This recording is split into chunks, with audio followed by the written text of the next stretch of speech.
Our Father, who art in heaven, hallowed be thy name. Thy kingdom come, thy will be done, on earth as it is in heaven.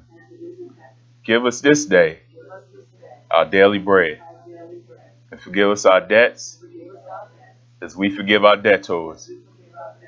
And lead us not into temptation, but deliver us from evil. Hallelujah. Abba Yahweh, we stand before you this day to welcome you in this temple. Welcome your Ruach to dwell amongst us all. Abba Yahweh, continue to rain down your Ruach into our vessels. Mend these broken vessels, Abba Yahweh. Clean these vessels, all manners of wickedness or evil that may dwell in these vessels. Abba Yahweh, help us to strive in the way that we follow in the footsteps of Yahshua HaMashiach. Strive in the way to be examples unto others that may not know your way. Abba Yahweh, continue to open the eyes of more and more of your people that do not know your way at this very hour. Continue to show them your truth. Continue to show them that this way of life is the way that leads to salvation. Abba Yahweh, show those in the world that may be in the world and walking in that world doing all sin, all wickedness. Show the people that that way is going to lead to destruction. Show the people that if they are sincere to seek you out, that they need to follow your ways at all times, all the days of their lives. That Abba Yahweh, continue to help us as we walk in this way to endure to the very end, endure to the end so we will be saved. Abba Yahweh, don't allow any manner of distractions, any manner of evil to stray us off the path. Abba Yahweh, help us to be a strong nation. Help us to not be prideful, to boast on ourselves, but help us to help one another, love one another, and be as one, as a Kodesh nation that you have called. Abba Yahweh, continue to just fight off any of the devils or Shaitan's evil tactics. Fight off any of his snares that he may try to put down for your people. And Abba Yahweh, even strengthen us in the way that even when we go through different trials and tribulations, even when Shaitan tries to come against us, strengthen us in the way that we will stand tall and not fall, but to go through all of those trials and tribulations and come out and give you all the praise. Just to be standing, just to be breathing your breath of life, Abba Yahweh. We told you for all that you have done throughout our lifetime. In Yahshua HaMashiach's name we pray. Hallelujah. Hallelujah. House of Israel, you may be seated.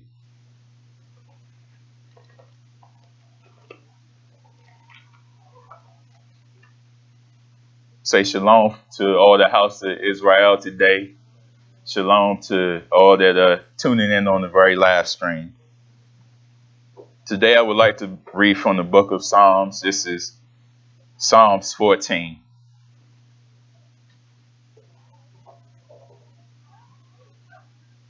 Psalms 14 says, "The fool says in his heart, there is no Elohim, or there is no Yahweh. They are corrupt. Their deeds are vile. There is no one who does tov. Yahweh looks down from the Shemaim on the sons of men to see if there is any who understand, any who seek Yahweh. All have turned aside. They have together become corrupt. There is no one who does tov, not even one. Will evildoers never learn? Those who devour my people as men eat bread, and who do not call on Yahweh? There they are, overwhelmed with dread, for Yahweh is present in the company of the righteous. You evildoers frustrate the plans of the poor. but Yahweh is their refuge. Oh, that salvation for Israel will come out of Zion. When Yahweh restores the fortunes of his people, let Yaakov rejoice and Israel be glad. Hallelujah. Like I said, always say, there's a day coming when all will just cry out to Almighty Yahweh just to get away from all this corruption, all this chaos that's going on in this world. There's a day coming where we all can lift up our heads and told Yah for just being in complete shalom forever and ever. Not worry about any of the destruction of man, any of his evil and wicked ways. Not worry about that anymore. That will bring tears to all people's eyes. Just to say, and the beauty about that, Yahweh said he's going to wipe away all those tears in your eyes. And he's going to be very happy that you following his ways all the days of your life. So Israel, just continue and don't be distracted. Just continue in his ways and just know if we endure to the end, we will be saved. Hallelujah. At this time, I'd like to turn the service over to Zakin Dawid Yakin Hanasing. We want to receive him by saying the highest form of praise, by saying hallelujah.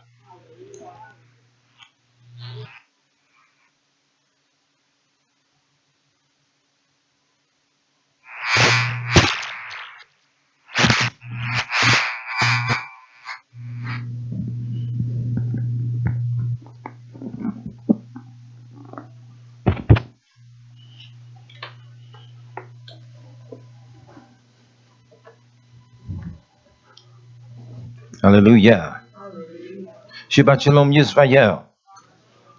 Till we do total Almighty Yahweh and His Son Yahshua HaMashiach, our Savior and our Redeemer, for the emergence of Yahshua, our soon coming King. We do total Yah for the gift of life on the blessedness of another Shabbat, in which Yah has granted unto Yisrael the beauty of a perfect rest, a rest that Yah Himself has created for Yisrael and for all the nations of the world that will serve and obey him. We told Yah, and we say that repeatedly, told Yah, my dear friend, for all the beauty of what he has done for us as a people. We look at the nations of the world and we do realize that even in the latter days, people do not understand the value of a relationship with the Creator. You have all types of mannerisms, behaviors, and activities that take place throughout the face of this entire earth. But people are looking for the greatest euphoria that they can ever imagine in their relationship to the Most High. And yet, if we look at life, even in marriage, the joy of that wedding day doesn't last in the same capacity that it did at the precise moment of your wedding. Somewhere along the way, things tend to slow down. Things tend to get troublesome. Things get a little rocky along the way. And yet joy still remains there. Yet hardships still remain there. Yet trials and tribulations and adversities still remain there. And yet the children of Israel and all the nations of the world expect the splendor and the grandeur of a relationship with Yahweh to ever be this new and profound height, to go greater and greater and beyond. Show me greater than yesterday. Do better by me. And they just seek these thrills, so much so that when they do not find them, then they lose faith in Yahweh. Then they blame Yahweh for all of the standard trials and tribulations that were there all along. This is the way people treat the Most High.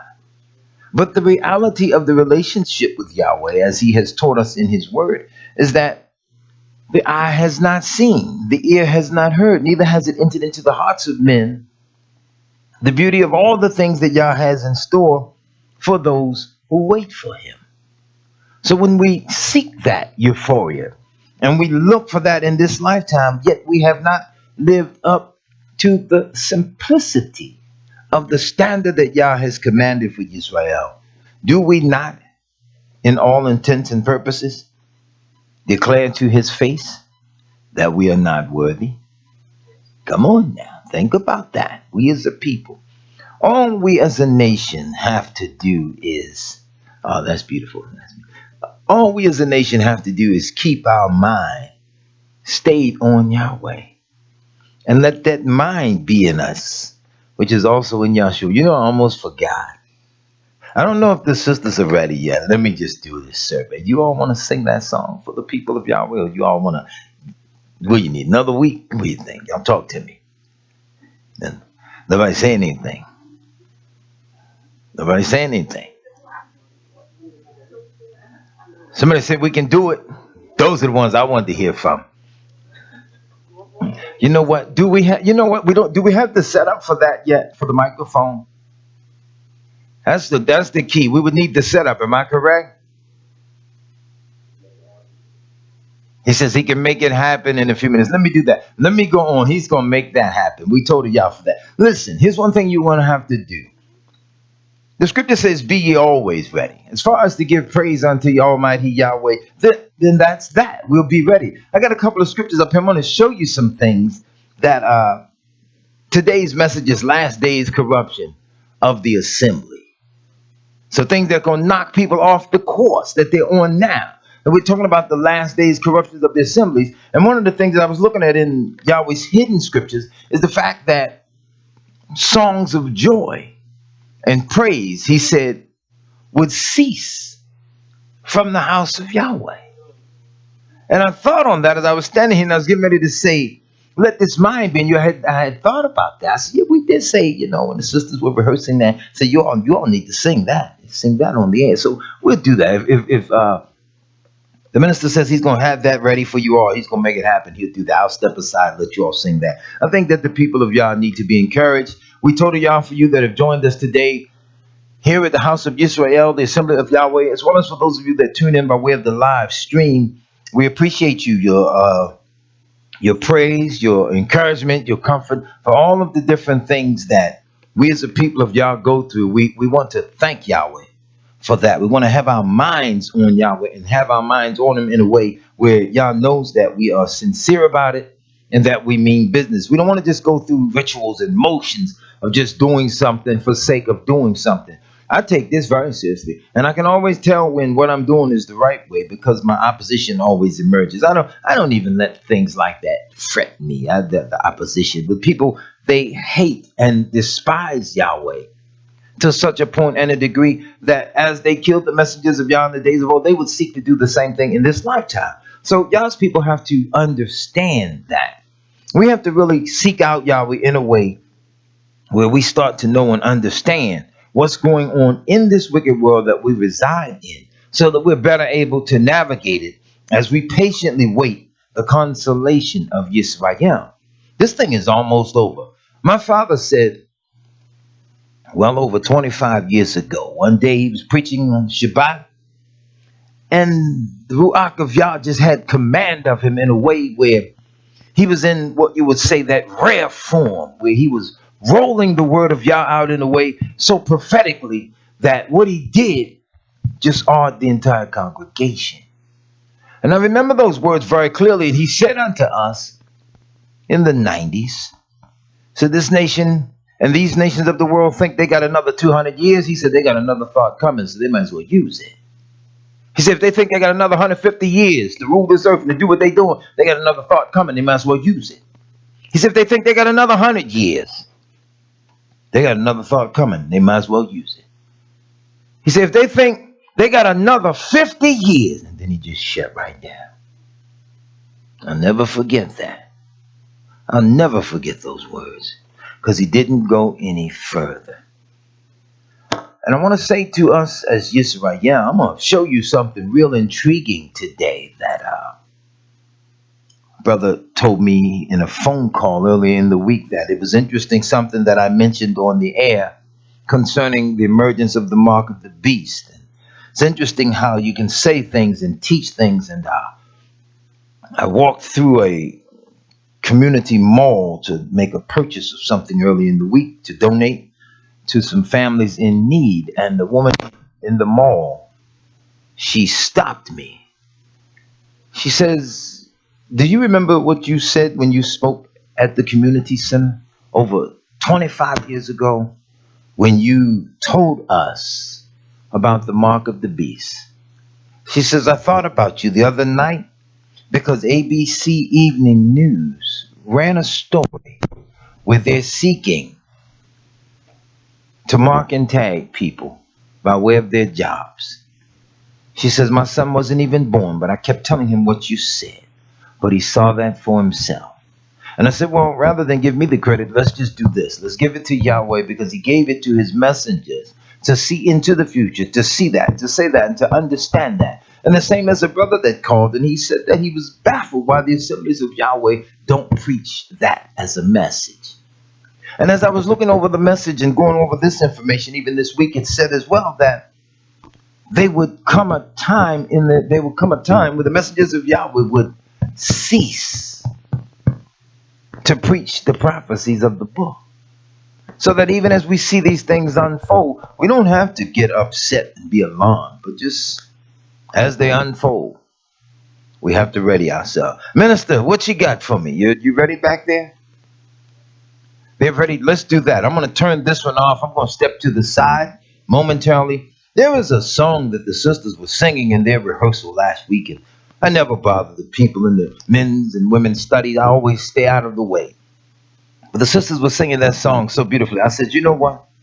Y'all need to do that next week on the air." Everybody's eyes got big as a silver dollar. But that's the truth. I thought that song was so beautiful. You need to sing that for all of Yisrael. So listen, daughters of Yahweh, do this. Come forward. Sing that song. I'm going to step down and you all just go right ahead there and you sing the beauty of that song and praise the Almighty Yahweh and his son Yahshua. I'll come back as soon as you're done. Hallelujah.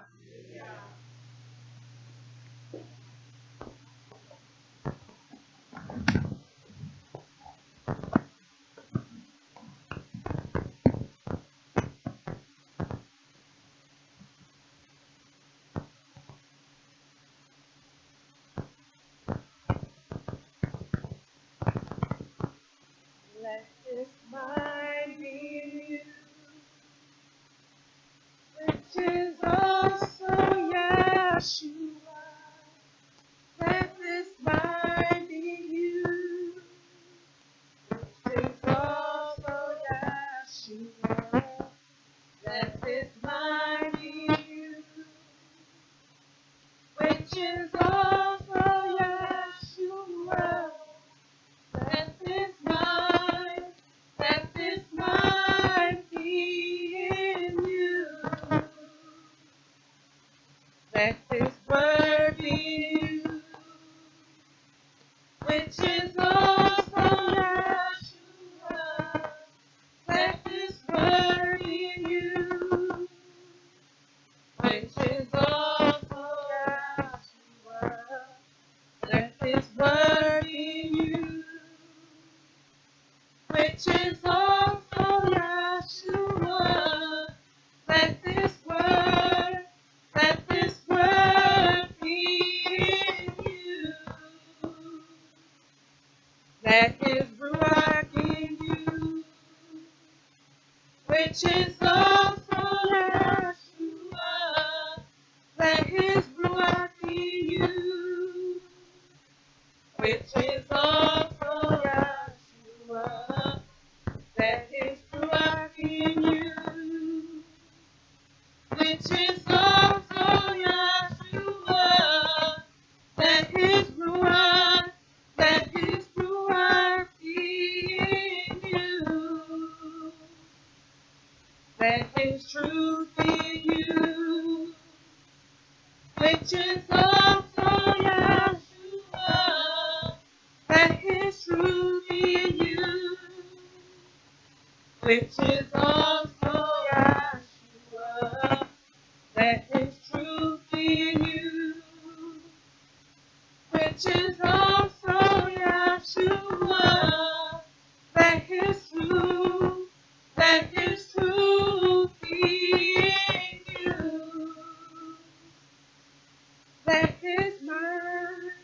Let his mind be in you. Let his mind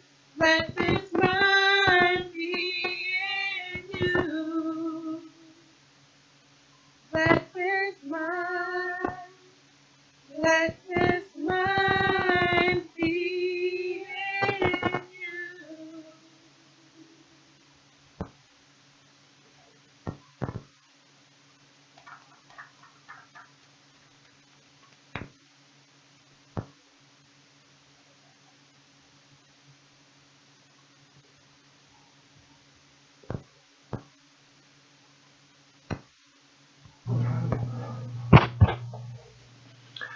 We told her Almighty Yahweh for the daughters of Yahweh. That was beautiful. That was most touching. As I said before, I saw that last week as I sat at my desk and they began to rehearse that, and I heard that.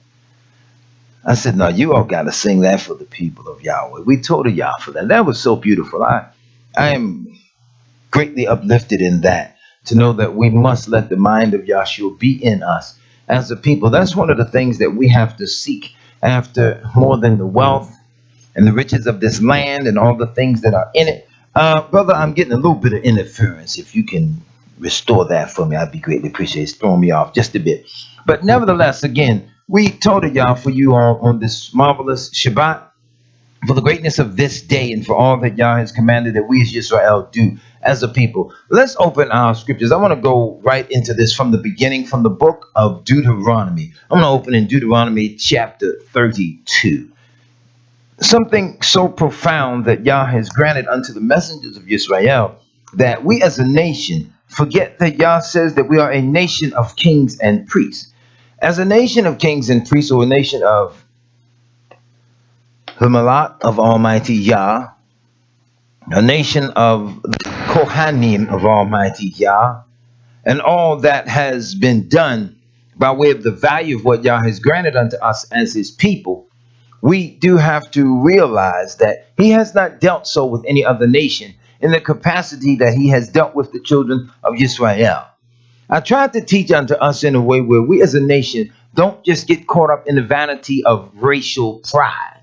That's one of the things that all the nations of the face of the earth do. They're caught up in racial pride, and yet they did nothing great in the creation of themselves. We did not make ourselves, and the truth of the matter is all the nations of the earth need to get over themselves. You did not make yourself black nor white. You had no choice in the matter, and the truth of the matter is that Yahweh made each and every one of us the way that he saw fit to make us. And in our arrogance and in our pride and self-upliftment, we promote ourselves far above and beyond Almighty Yahweh. The most beautiful face in all of this universe that has ever been created, and in all of the heavens from the first to the seventh, is the face of Almighty Yahweh himself. We as men and women then must come to the realization of that. It's all right to take joy and honor in life, but give that praise unto Almighty Yahweh. We as the nation of Israel, we have sinned and transgressed just as well as the nations. And we can also say that we have transgressed more so above and beyond the nations, because we were introduced to the word of Yahweh, and we were given the command and the charge to take this way of life to the world. So if we're at the bottom of all things today, well, then we're at the bottom of things because we have transgressed. The nations did not know Yahweh. And because the nations did not know Yahweh and served him in the varying and vain capacities of the names of all the gods of the nations, people forget he says Yahweh made the heavens. And Yahweh introduced himself to the children of Israel. And he said that we were to be his people and that he would be our Elohim. He would be our Abba. He would be with us in all of our trials and tribulations. And we are asked by way of the book, what nation is there so great that has Yahweh our Elohim so nigh unto them as he is unto us in all things that we call upon him for? So then we have to call upon Yahweh in all things. We have to learn to relax. I want to say that word. Relax. Calm down. Get to know Yahweh. And the main thing we have to do as a people, we got to stop lying. You hear what I'm saying? We got to stop lying like we know Yah, and we're the first to continually transgress. the things that Yah commands us to do. Yah's not looking for a nation of hypocritical mockers. He's not looking for a nation of personally self-aggrandizing, people that are always lifting themselves. That's not what he's calling. He's calling for the meek, for the lowly, for those that have been humbled by way of the trials and the tribulations of the sin that has begun with our father Adam all the way down to the last man standing. This is where our salvation lies, in our complete adherence unto the Torah of Almighty Yahweh. And that's what Yah wants. Am I making that clear? Yes, right, yeah. That's what Yahweh wants. And the truth of the matter is, when we begin to seek him out, I'll let you in on a little secret. You're not even really living. You're not even really enjoying life until you just drop everything you're doing and just sincerely start seeking Yahweh's face. We're not enjoying anything in life. You will find yourself so tensed and stressed out and up under such pressure in trying to build your life around the Torah of Yahweh when we're doing it backwards. The Torah of Yahweh is to be built around our lives. That way we don't have to adjust our lives to fit the Torah, because the Torah is our life. That's what we have to do as a people. You hear what I'm saying? Yes, right now. Last day's corruption of the assembly. Let's go to the book of Deuteronomy, chapter 32. I'm going to pick up right around the 15th verse, 16th verse, pardon me.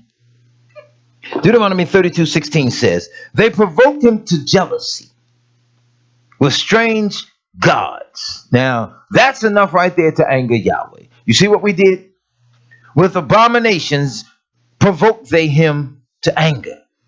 Things that are a stench in his nostrils, things that he's not pleased with. These are the things that we did. They sacrificed unto demons, not to Yahweh, to gods whom they knew not, to these new gods that came up newly, whom your fathers did not revere. Of the rock that begat you, you are unmindful, and has forgotten Yahweh that formed you. Are we listening to this? And when Yahweh saw it, he abhorred them because of the provoking of his sons and of his daughters. You see that? Notice carefully, this is a relationship. This is a family affair. Notice he says the provoking of his sons and his daughters.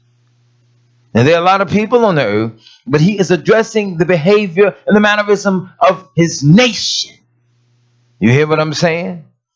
This is why the nations today, everybody is superior to us. I don't care where we go. Everyone on the planet is superior to us. A man did something to me earlier in the week. He was just so cocky in his arrogance, in his effort to remain superior, that he had to catch himself, because I just stopped and just looked at him.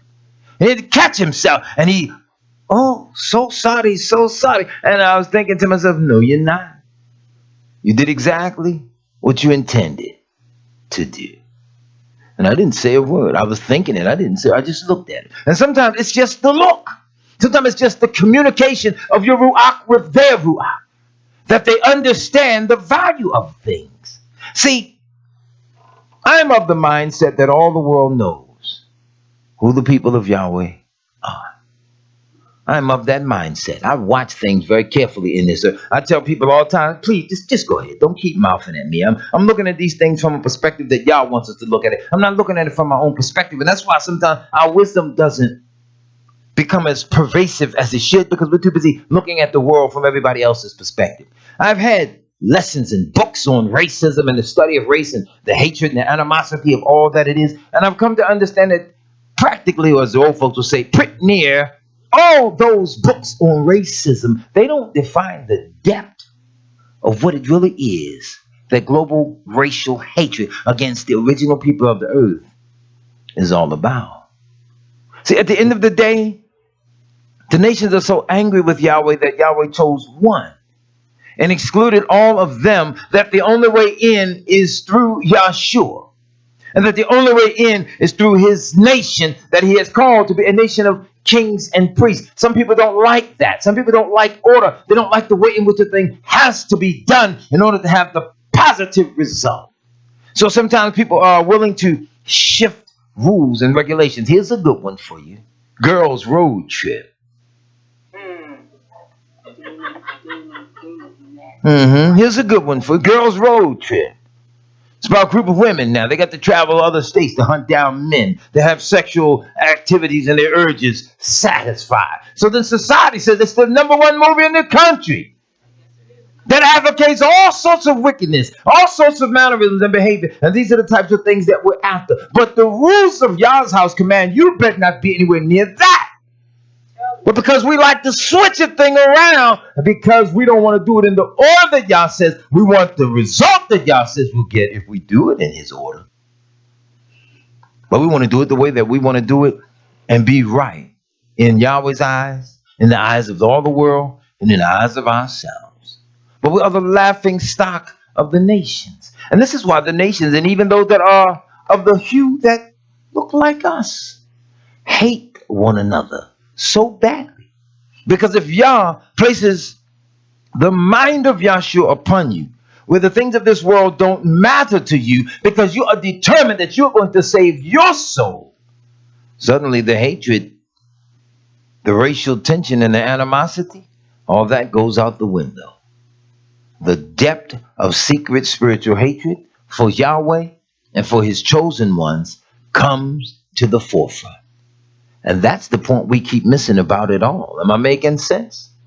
See, all the nations today, they hate Yahweh. Let's be clear about that. The book of Revelation teaches us, he says, I saw the kings of the earth gather together, he says, and their armies gathered together to fight against him that sat on the horse and against his army. Sounds like something so science fictional, so scientific, so Hollywoodish that nobody really wants to believe it. But why does the coming of Yahshua frighten all the nations so if there's nothing to it? It frightens all the nations. If the world is going so plain, so great, so beautiful, why are all the nations up in arms and they are at dis-ease at the coming of Yahshua? If there's nothing to it, you all got to pay attention. The nations, they don't waste time studying stuff if ain't nothing to it, okay? I ain't seen one ethnic background study. I ain't seen one study on the wealth and net worth of Daffy Duck or anything of that nature. They don't study stuff that don't mean nothing. They give stuff that don't mean anything to us. Are you listening? But the things that mean stuff they get behind closed doors, in their grand political exposures, in their wealthy enclaves, and in their military muscle and might, they study the things that Yah says are going to take place to righten this earth. Because Shaitan does not want it done. Yet the book says that even he knows that he has but a short time. We're the only ones left playing around on the face of the earth. It's sad when nations know who you are and they don't even want you to come to the knowledge of yourself so that you can straighten up, because they don't want to straighten up. I don't think we understand the depth of what's going on. People hate Yahweh so badly that they would rather we all be destroyed just to keep things going as they are. And yet none of the nations are satisfied. Why do they have these wars and these battles and the rumors of wars and battles, as Yahshua says to us in his word? Why do they have these things if, as even Jacob says, you fight these wars, you have not, you ask not, so then you go to war, you take, you rob, you steal. And in the last days, the Assemblies of Yahweh, even messengers have gone out that preach and teach against Yahshua, but yet they say that they are messengers. Yahshua said that he is the door. How do these men expect to get in if they fight the door? How do they expect to get in when you reject the one who was there from all creation? Come on, man. Listen to me, Israel. These are not all stupid people. These are wickedly wise evil spirits residing in men. This is what this is. These are wickedly wise evil spirits. And they seek to destroy. Sometimes they seek to destroy because the things that they do, the things that they say, the systems and the values that they hold and or promote doesn't even make any sense, even to some of the dumbest of the dumb. But yet they do this because it's all about the destruction of the children of Israel.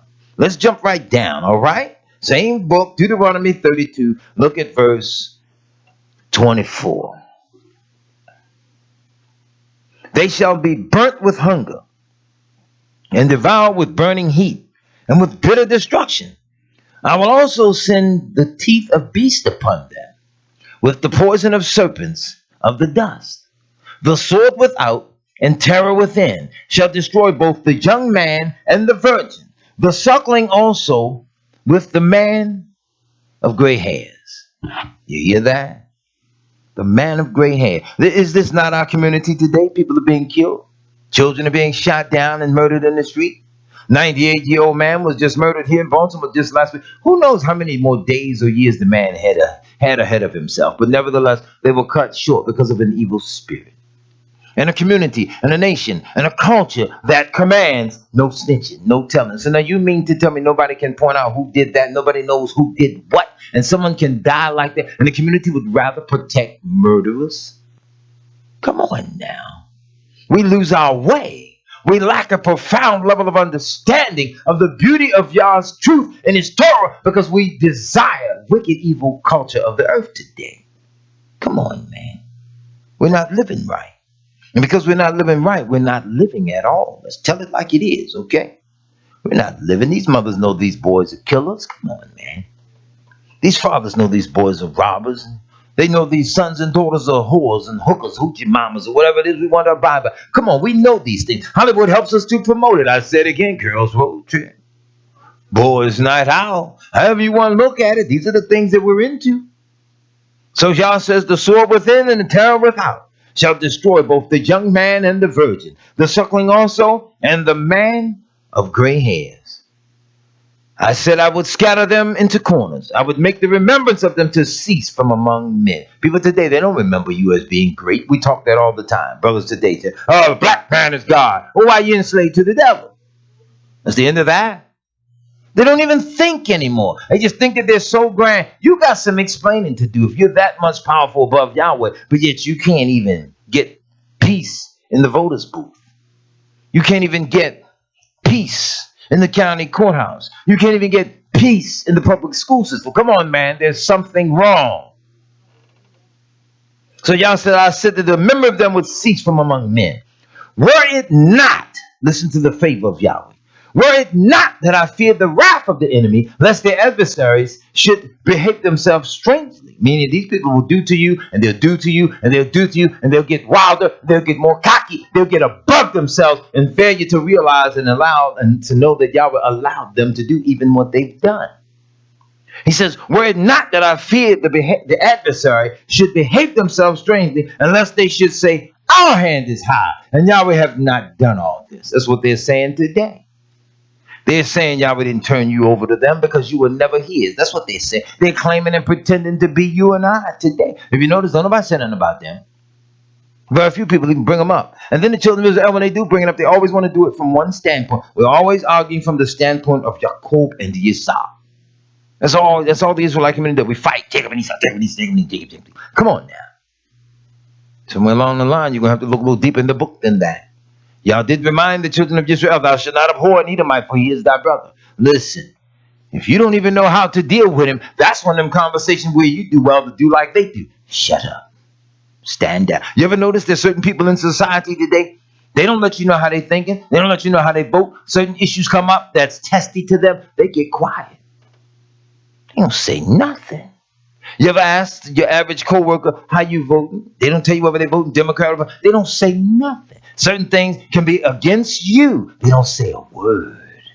But we got to let everybody know everything we're thinking. If you don't understand the construct of the argument of Jacob and Esau, leave it alone. That's the honest to goodness truth. Leave it alone, because you could find yourself transgressing against the word that Yah commanded. Come on now. Yahshua told Israel something about love of the enemies for a specific reason. He said, because see, you can hate them because they already hate you. You can hate, but then how you going to get the problem solved? He says, come on, even the wicked do that. But come on, we don't know, and we won't let the messengers of Yah teach us. So I'm going to show you all today some of the things that the word of Yah says is going to happen, and it's going to look so diabolical, man. There's nothing worse than men that want to teach and preach, and they don't even have it themselves. Come on, they don't even have it together. Y'all all right? Come on, let's go a little further. He says, for they are a nation void of counsel. That's us. You can't tell us anything today. Neither is there any understanding in them. Oh, that they were wise, that they understood this, they will consider their latter end. How should one chase 1,000 and two put 10,000 to flight, except their rock had sold them and Yahweh had shut them up? How is it you'd have that kind of power where one step out on the stage and 1,000 would flee, scared to death of you? Two would chase 10,000, but we do not have that kind of power today. Come on, man.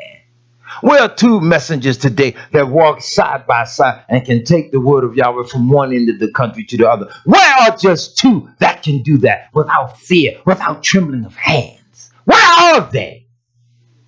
Come on. The heathens have a doctrine and a religion that's so false, yet they have more nerve and heart. They're more nerve than a bad tooth. They'll knock on your door with false doctrine. I don't play like that. When's the last time they've been to our house? Been a couple years, hasn't it? I'm telling you what the religious groups do. They'll mark you. They study you. They pay attention to your neighborhood. Come on. I opened the door one morning. I had an Asian man and a little white man on the porch. Called themselves going to talk to me, going to mock me. I said, no, you won't. I said, look at this here. I said, look at the conundrum we're in. So you got a black man, a white man, and an Asian. And I turned straight to the Asian first because I was trying to use the tactic they use, divide and conquer. First thing I do was turn them two against each other. I let them know straight out the gate. Now look at here. They brought us into captivity, yet they took everything from you. They subordinated you all. I said your nation didn't even get on the world stage as far as business practices and dealings until they gave you all permission. Then they let your Toyotas and your Hondas and your Nissans into this country. Who are you to come tell me about Jesus? Then I turned to the little white boy. And I said, you wipe that damn dirty smirk off your face. See, you all don't know the Most High. Of all the people on the planet, you are the least believers. Won't you ever set foot on my property and tell me about Jesus? Don't bring me no blonde-haired, blue-eyed, faggified savior. And he said, oh. So then I began to tell them about Yahshua. And as I talked to them about Yahshua, I said, come on. Let's take a walk. First thing first, get off my porch.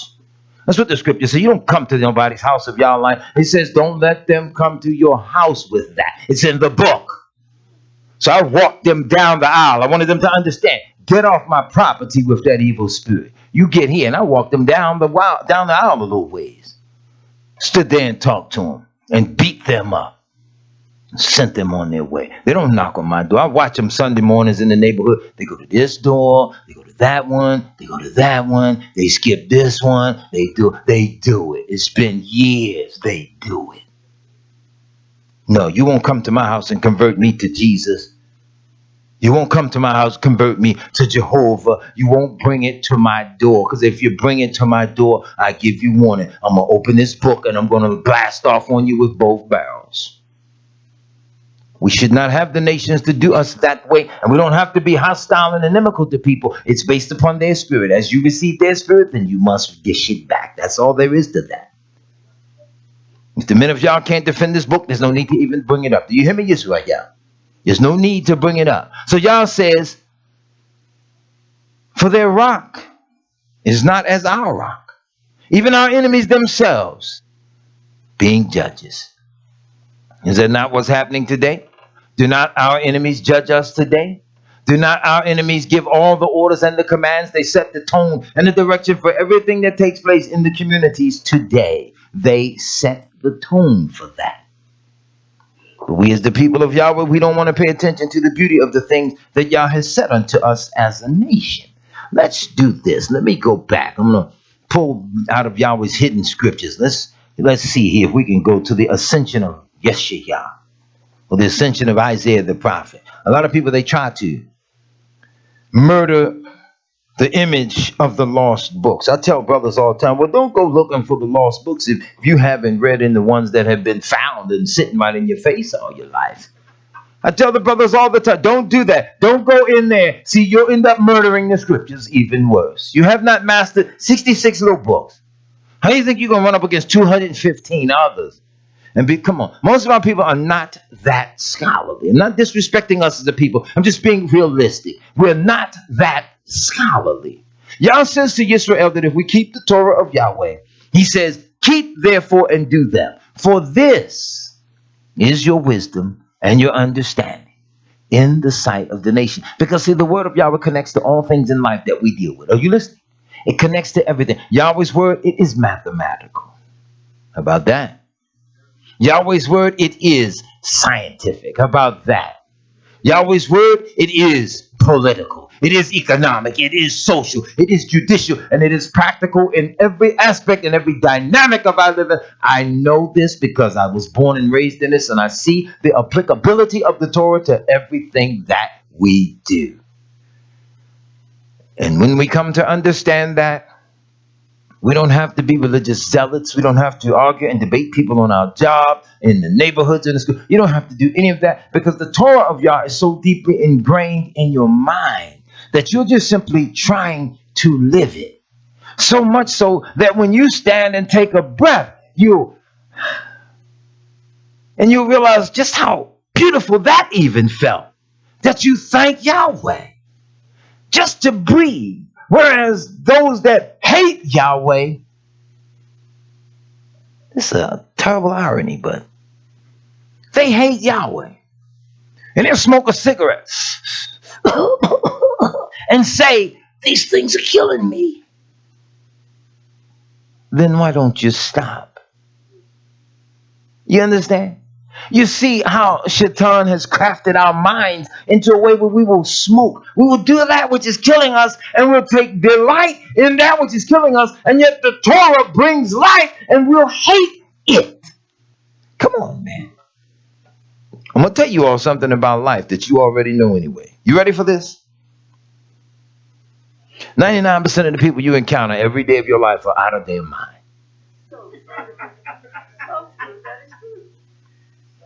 Think about what I said. 99% of the people you encounter every day of your life are out of their mind. They're crazy. They don't know Yahweh. Because does not the scripture say that Shaitan? Wait a minute. Let me pull it. Let me see if I can remember where this is. I'm going to show you all something. Because we all have been victims of this, okay? See if I can get this straight here. I think I still know this book. Revelations 12:9.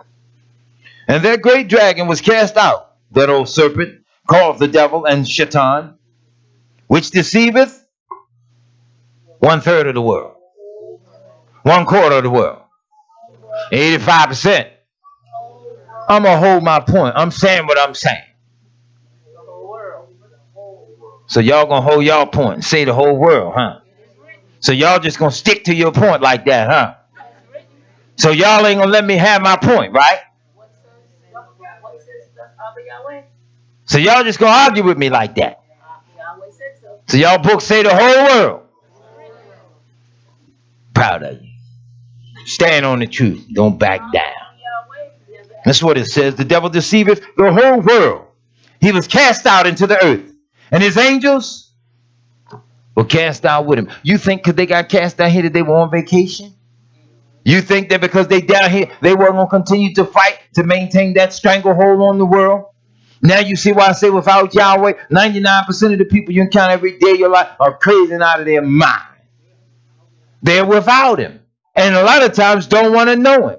A lot of times despise you because you simply keep it to yourself and yet want to serve him. And you look crazy to them. But when you start looking through the eyes of Yahweh, tell me who's crazy.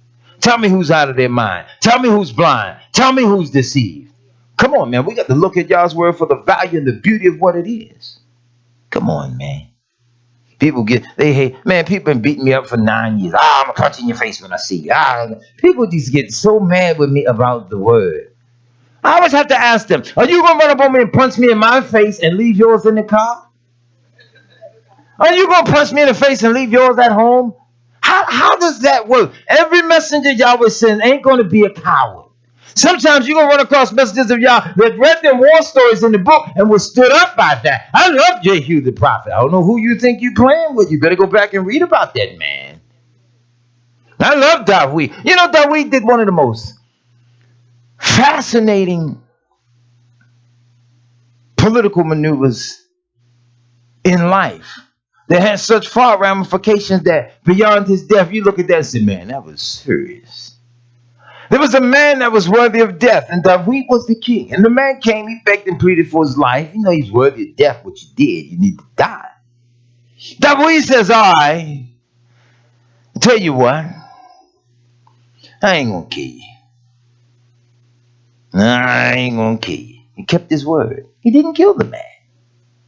But as he grew older and he was about to die, he called the son to the bed. He said, hey, come here, I'm tell you a little something. Now you know what he did. And you know how he did what he did. After I'm gone, don't let him go to the grave in peace. It's interesting political maneuver by a man of Yahweh. He let the man know, I ain't gonna kill you. But I ain't gonna say you ain't gonna be killed. You killed with the sword? Yah's word said, he that killeth with the sword must be killed with the sword. People don't know things like that exist in the book. Let's get into what Shaitan did to a messenger of Yahweh as we talk about last days corruption in the Assemblies of Yahweh. One thing that I'm going to do, and I have made up my mind, I am going to do this. People say that they want to help and make certain that the word of Yahweh goes forth here, whether electronic or print. We're going to send forth the word of Yahweh. I remember years ago when I had to actually become what you call the pastor, the messenger, the servant of the assembly upon the passing of my father. And I had my little cell phone line, and I asked y'all to make a way. I would always get on young men about these so-called cell phone people. You know, there are people that, even in this modern age, they change phone numbers sometimes 3-4 times a year. They got different stuff. Every time you talk to them, they got a different number. And I always tell them, how do you maintain jobs or contacts with the business and people in the world will have when you shift numbers so much? Do you have any stability or anything like that? So you need to stop that. I'm telling my youngest son that. Just keep a number. That's all you do. If you lose the phone, replace it, get the same number. That way people can be in contact with you. So I ask Yahweh that if it be your will that I serve and I have to stand and do this, keep this line open, that I might be able to serve the people of Israel. Sometimes people just have a question. Sometimes people need prayer, different things. So I asked Yahweh that, and I've had this same cell phone number since 1996. I have. Been with the AT&T line and the service system for so long. They do almost anything I ask them to do. I call and say, hey, look, I don't feel like paying the bill this month. Can I pay it in June? Oh, sure, Mr. Johnson. Yes, you have the clause here. Yeah, sure, pay it. I'm making a point here. The point being consistency. Just asking Yahweh so that I might be able to consistently represent the people of Israel. Brother called me the other day. He says, man, I haven't talked to you in over 12 years. So I found your number. And I said, let me call to see if the number's still active. He said, that's awesome. I said, no, that's Yahweh. Because I asked to help me that I might be able to just help the people. So as the people say that they're going to help and they're going to send it forward, then we just send the word of Yahweh out. We're not the ones to look out over the trees and over the cities and over the nation to see the fruit of it. Yahweh says one plant, another water, and Yahweh yield the increase. And that's what we have to do each and every Shabbat. Every time you turn on that camera to run the YouTube services, to put the message out to the people of Yah, and hope that they read along, hope that they follow, hope that they study after the fact, hope that they take that in and pray to Yahweh that as we take the word in, because I need it too. And as we take the word in, that we grow by it, and that we live by the word, that we're stood up by it as a mighty nation. The word of Yahweh is so profound. Ezekiel 37 says, prophesy, O servant, to the wind. And the wind came and blew upon the bones, says that the bones stood up upon their feet. Bone to its bone, they went through and stood upon their feet and became an exceeding great army. That's serious, man. Thomas says in his message from Yahweh that at the coming of Yahshua, as he brings the Kedushim and the vessels of them, and that Ruach will go to the spots where they were, and each one will say, my body lies here, my body lies there, my body's here, and that they would resurrect, and that they would get up, the Kedushim of Almighty Yahweh. So come on, man. Don't let nobody convince you now that Yah's word ain't the truth. They still working on medical cures to help them live to be 150. If you just trying to figure out 150, why don't you go for 300? You're going to go that deep study, why don't you shoot 4,000? Get it over with. Seems like that's the one mark ain't nobody ever hit anyway. Yah promises Israel, he says, eternal life. And unto as many of us that will come, he says, as many that are afar off, that's you and I. At the time that was spoken, you and I hadn't even hit the planet yet. But we are here today because of the works of our fathers. So then we as Israel agree that we're going to do this thing and we're going to help and send it forward. I told y'all, for many of you that say you want to do just that. I was doing a little finger exercise of that. So I guess I got the type. I got to put that stuff together now. We have a scribe sitting right now. I mean, that brother writes now. Don't think Brother Jonathan don't write. Y'all raises up messages. You have men of wisdom, men of security, men of renown, all sorts of things among you. You have the daughters of Yah. You all are a talented people. And we have to give that honor and that credit to Almighty Yah. And all we're going to do is work for the glory of Yah's name, that the world may know we are truly the people that he has called upon. You hear what I say? This is the book of Yeshayah, the ascension of Yeshayah, chapter 3. I'm going to start right around verse 13. For those that have that, you're more than willing to follow along. For those that don't, I'm going to try to read it as expressive as I can, because this is a very exciting analysis of some things that Yah showed unto the messenger. I want you to hear this. It says, 3:13. For Belial was very angry with Yeshayah because of the vision and because of the exposure with which he had exposed Samael, that through him there had been revealed the coming of the beloved from the seventh heaven, and his transformation and his descent and his into the form to which he must be transformed, namely the form of a man, and the persecution with which he should be persecuted, and the torments with which the children of Israel must torment him. You hear this? We did this. And the coming of the 12 emissaries, and the teaching of the 12, and that before the Shabbat he must be executed on an execution stake. Didn't send him by the cross. On an execution stake, and be executed before wicked men, that he would be buried in a grave, and the 12 who were with him would be offended at him, and the guards who would guard the tomb. Historic record shows that Yeshayah the prophet was about 777 years before the coming of Yahshua. I was telling the woman the other day in the mall that don't give me credit for discussing the mark of the beast with you all. My father was preaching and teaching that to us in 1972. I have some old tracks in my bag where a mother, she had put that stuff together as well and had passed that out. That was in the 70s. So don't give me credit. Somebody taught it to me. And Yahweh had taught it to them. Yahweh had it in the book. So now when we look at the greatness of Almighty Yah to prophesy unto us, you can understand why the last days, corruption of the assembly, things like that would no longer be taught. If they're not messengers of Yahweh and they can't stick strictly with what's in the book and then verify it, and if by chance Yah gives an even deeper and greater level of revelation, if they cannot go forward with that, you keep your eyes on them, okay?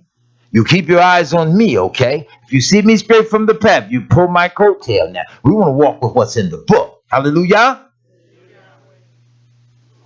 And the descent of the Malach of the assembly, which in the heavens, whom he will summon in the last days. And the Malach of the Ruach HaKodesh, and Mikael, the chief of the Kodesh, heavenly or Shemayim messengers, will open his grave on the third day. And that beloved, sitting on their shoulders, will come forth and send out his 12 emissaries. And they will teach all nations and every tongue the reappearance of the beloved. Should we not be telling people that? There is a second coming of Yahshua. Most people can't get over that. They read and they understand that he was crucified and put to death. And the hypocritical mockers that they are, they ask, well, why he ain't do it then? Why he did? You need to shut up. You need to understand the time frame that Yahweh himself has allotted. And we need to understand all that is taking place from the coming of Yahshua to the return. We need to understand. Because we're now right here. We're at the tail end of it.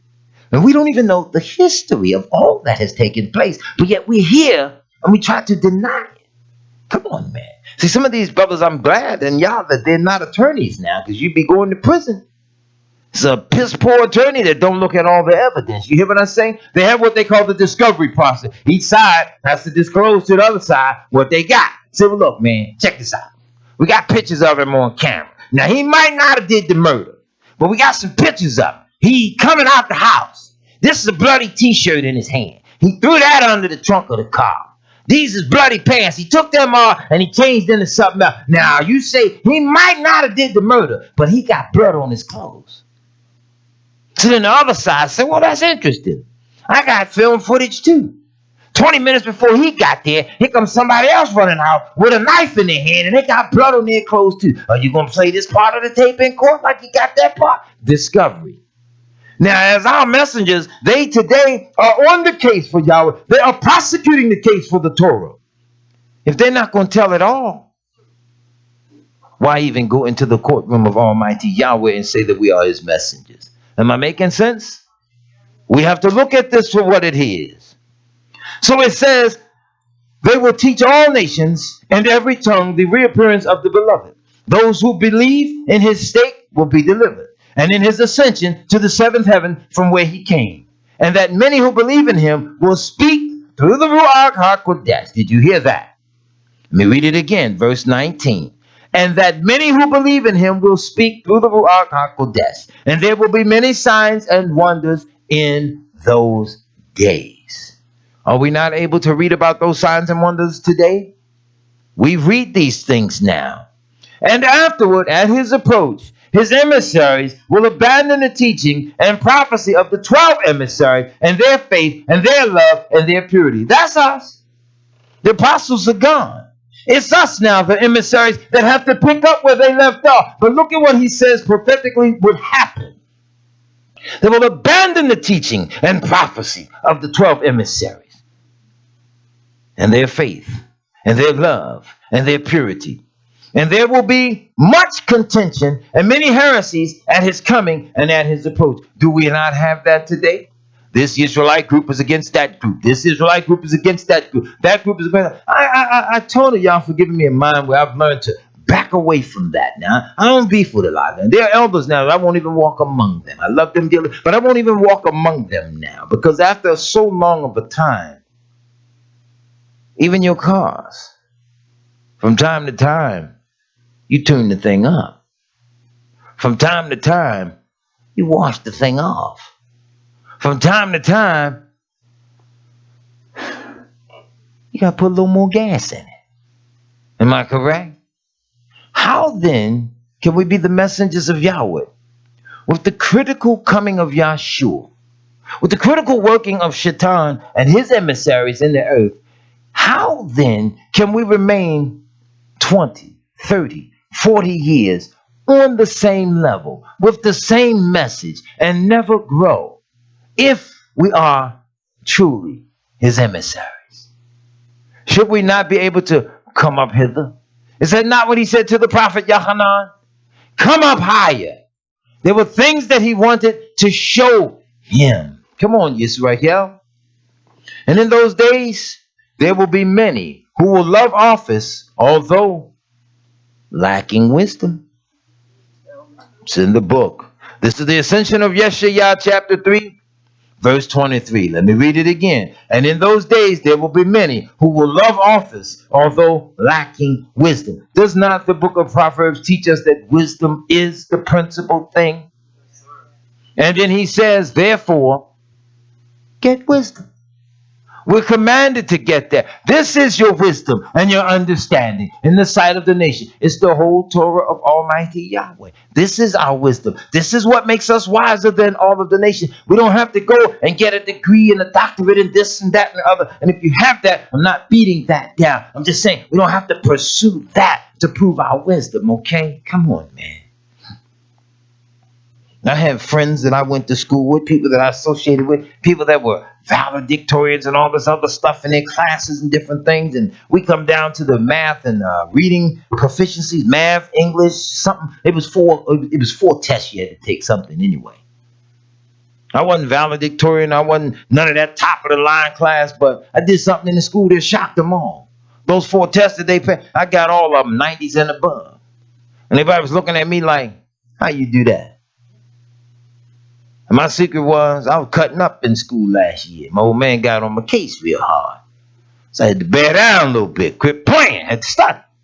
And then I learned the secret to study. Just do it.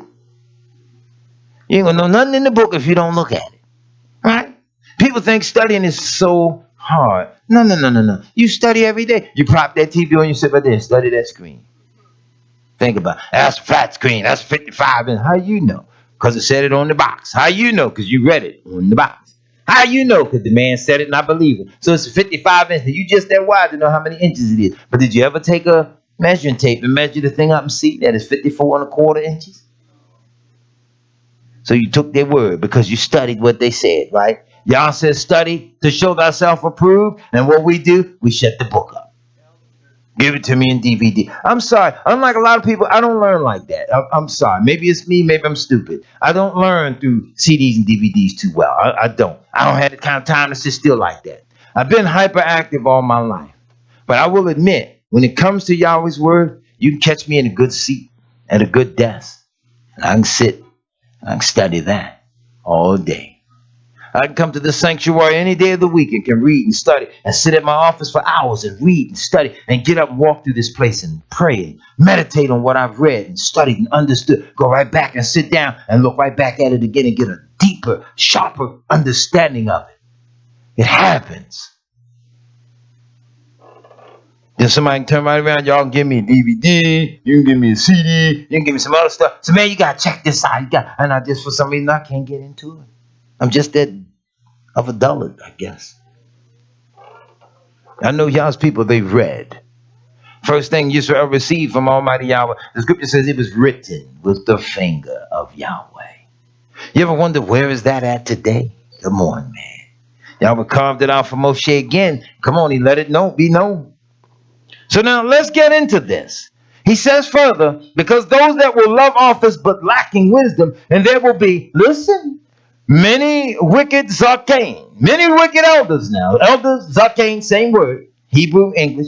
Many wicked elders and shepherds who will wrong their sheep, who will be ravaged because they will be greedy.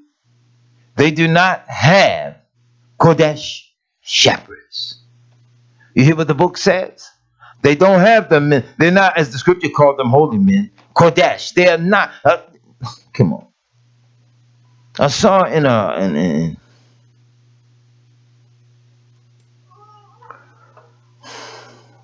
the Sacred Name Broadcaster, published by Elder Jacob Omeyer's congregation. I won't disrespect them or take anything from them. I noticed that in the book of 2 Peter, where I'm getting ready to read from, I noticed that in that translation, he took that verse out. He says, I think the scriptures, those translations would say, holy men wrote as the Spirit of Yah moved them. He took the word holy men out. He just said great men or something to that effect. It's in the book. You all can pull it out and look at it. And I wondered to myself, I said, now, I don't want to disrespect you all, but I'm going to throw this out. See how the European in their, let's clean this up, in their melanistic deficiencies, how about that? In their diminished receptive capacity of the Ruach. Why do you have to take out something that placed of excess value upon the Kodesh men of Yahweh? Why do you have to reduce that? And yet you all want that same value placed upon the presidents of the United States. Am I correct? They want that value placed upon some of these preachers. They call them reverend, the right reverend, the very right reverend. How do you all want to establish all that as authority on them? But the messengers of Yah, now you want to take away one little word and diminish. Forgive me for being so stupid and studying such a minute detail. But every word of Yahweh is pure. And that's why we want to make sure that what was there is to be there. You hear me, Israel? I'm coming out of the book of the Ascension of Yeshayah, but I'm pausing for a moment because I want to go into the book of Kepha, the book of 2 Peter, chapter 2, verses 1 through 3. I want y'all to hear this.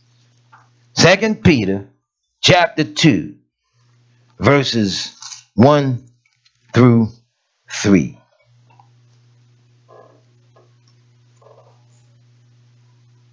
But there were false prophets also among the people, even as there should be false teachers among you, who privily shall bring in damnable heresies, even denying Hamashiach that brought them, and bring upon themselves swift destruction.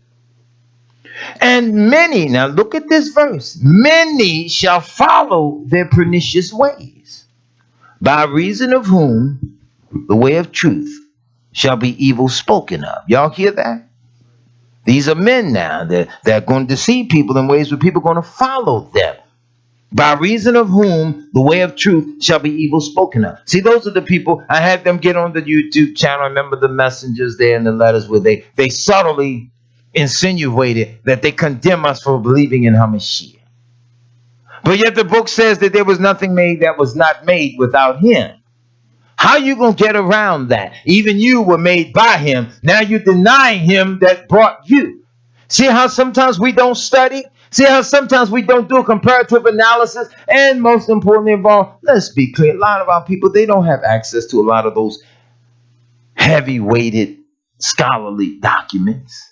Let's be real. Because a lot of brothers says they're not going to spend that kind of money to get those books and those materials and to look at that. They're not going to spend airfare money or bus money and get on a plane or train and go to a state where a certain piece of material is tucked away in a specific library and go look at that. They're not going to do that. It's easy to just condemn it and walk away from it. You hear me, Yisrael? So it says, and many shall follow their pernicious ways, by reason of whom the way of truth shall be evil spoken of. That's what people do today. And some of this is us as Yisrael. We speak evil of this way of life. We got to watch how we go against Yahweh and against Yahweh's word. And many will exchange the honor of the Kodesh robes, of the set apart ones, for the robes of those who love money. They had a community meeting here in one of them big whorehouses here in Baltimore City, the Empowerment Temple. And we were there that particular day at this community meeting, and the meeting, they were talking about crime and drugs and different things. Wherever I would get a chance years ago, I would go out and talk. I would advocate the Torah on behalf of Yah's word. And in the middle of the meeting, the pastor there, Jamal Bryan, he stood up on stage and said, wait a minute. God just told me that I should get $20 from everybody in this room. True story. That's what he did.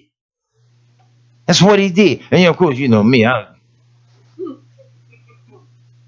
ain't give him nothing. That's what he said. Nothing about Yahweh told me we got to teach these young men the Torah of Yah. We got to stand and tell people, you must keep this whether you want to hear it or not. You're going to hear this truth whether you want to accept it or not. Don't nobody talk like that. Because, see, to advocate the Torah, it's not fashionable. It's not what's happening in the world today. It's cool to be a drunk. It's cool to be a thief. It's cool to be a robber. Whatever the case, it's cool to be anything but a keeper of the Torah of Yahweh. And they have it so much so that it's pressing down in our mind that it is an embarrassment to say that I am a Hebrew and a keeper of the commandments of Yahweh. Because that's not what the majority of the world says. That's not what the majority of the world does. Let a man tell me, yeah, well, I know about that Bible. I used to be a Christian. I said, see, that's your problem. You used to be a Christian, and Christians don't study the book. But because the Hebrews wrote the book, and we are commanded to keep therefore and do them. Don't run up on me and tell me about how I understand the book from your perspective. I'm not going to take that. But everybody today, they already know this book, man. Look at the word now. It says here, many will exchange the honor of the Kodesh robes and the set apart ones for the robes of those who love money. And there will be, listen, much respected persons in those days, and the lovers of praise of this world. That's what people do today. And there will be many slanderers and much vanity at the approach of Yahshua, and the Ruach HaKodesh will withdraw from many. Are y'all listening to this? It says that his spirit, his Ruach, will withdraw from many. And in those days, there will be, pardon me, let's get this one straight. And in those days, there will not be many prophets, nor those who speak reliable words, except one here and there in different places, because of the spirit of lying and the spirit of error and of fornication and of vanity and of the love of money. You all listening to this? Notice how he keeps bringing up the fact that in the latter days, the biggest thing going is the love of money. Now, I keep preaching, and every time I preach, I keep referring people back to two particular messages on this YouTube channel that I think most Israelites should go back and sit and watch. not advocating that you watch me. Me, I'm insignificant in the whole of things. Hear the word of Yahweh. Two messages that Israelites must pay attention to on this channel. One is the time of Jacob's trouble. Pay attention to the message very carefully. And the other is, I believe, parts 1 and 2, how worldly distractions are destroying many Hebrews. Minister Johnson, I need you to do me something real quick here, brother. I want you to zero this camera in for a few minutes. I'm going to need to borrow you. Is that all right? I'm going to show you all something, Yisrael. As I say that there are many distractions destroying many Hebrews. Let's see if we can pay attention to something. I want to put this one out first. The Curse of Cash by Kenneth Rogoff. I was looking in the Wall Street Journal one Sunday morning. I was just reading through the paper and I saw an article on this book. So I put the paper down and went out to Barnes & Noble and I got the book immediately. So we began to read it. This one is called The Curse of Cash. He's saying cash is a problem in society. We got to get rid of that now because some things are going down. We need to get rid of that. That one's most important. I held it up for a reason. Got to come back to that. Okay, here we need to look at something. 4 books, all of them with the same title. All written by different people, same title. New Scientist book, The End of Money. I want y'all pay attention to this. The end of money. Remember, Scripture teaches us that for the love of money is the root of all evil.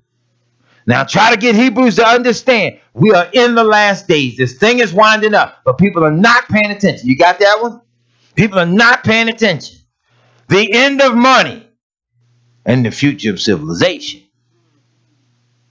Catch the phrase, the end of money. Who are these people that keep saying the end of money? The end of money. When people love money and their love of it is the root of all evil. Old book, the end of money. The end of money.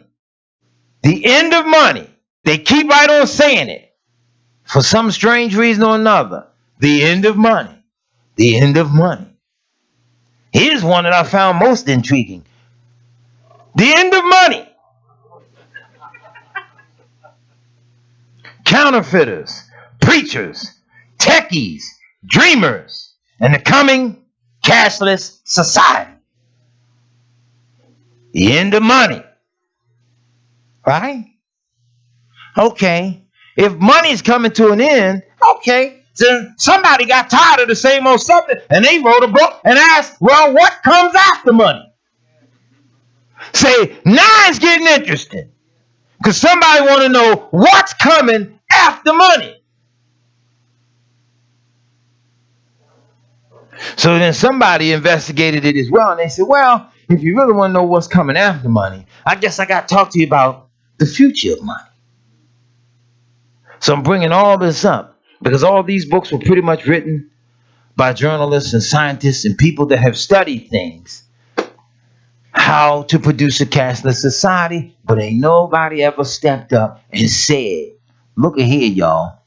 On an international level, you have to minimize it. You got to get all the global exchange rates of all the countries on the same page, and you got to get the permission of all the countries on the planet.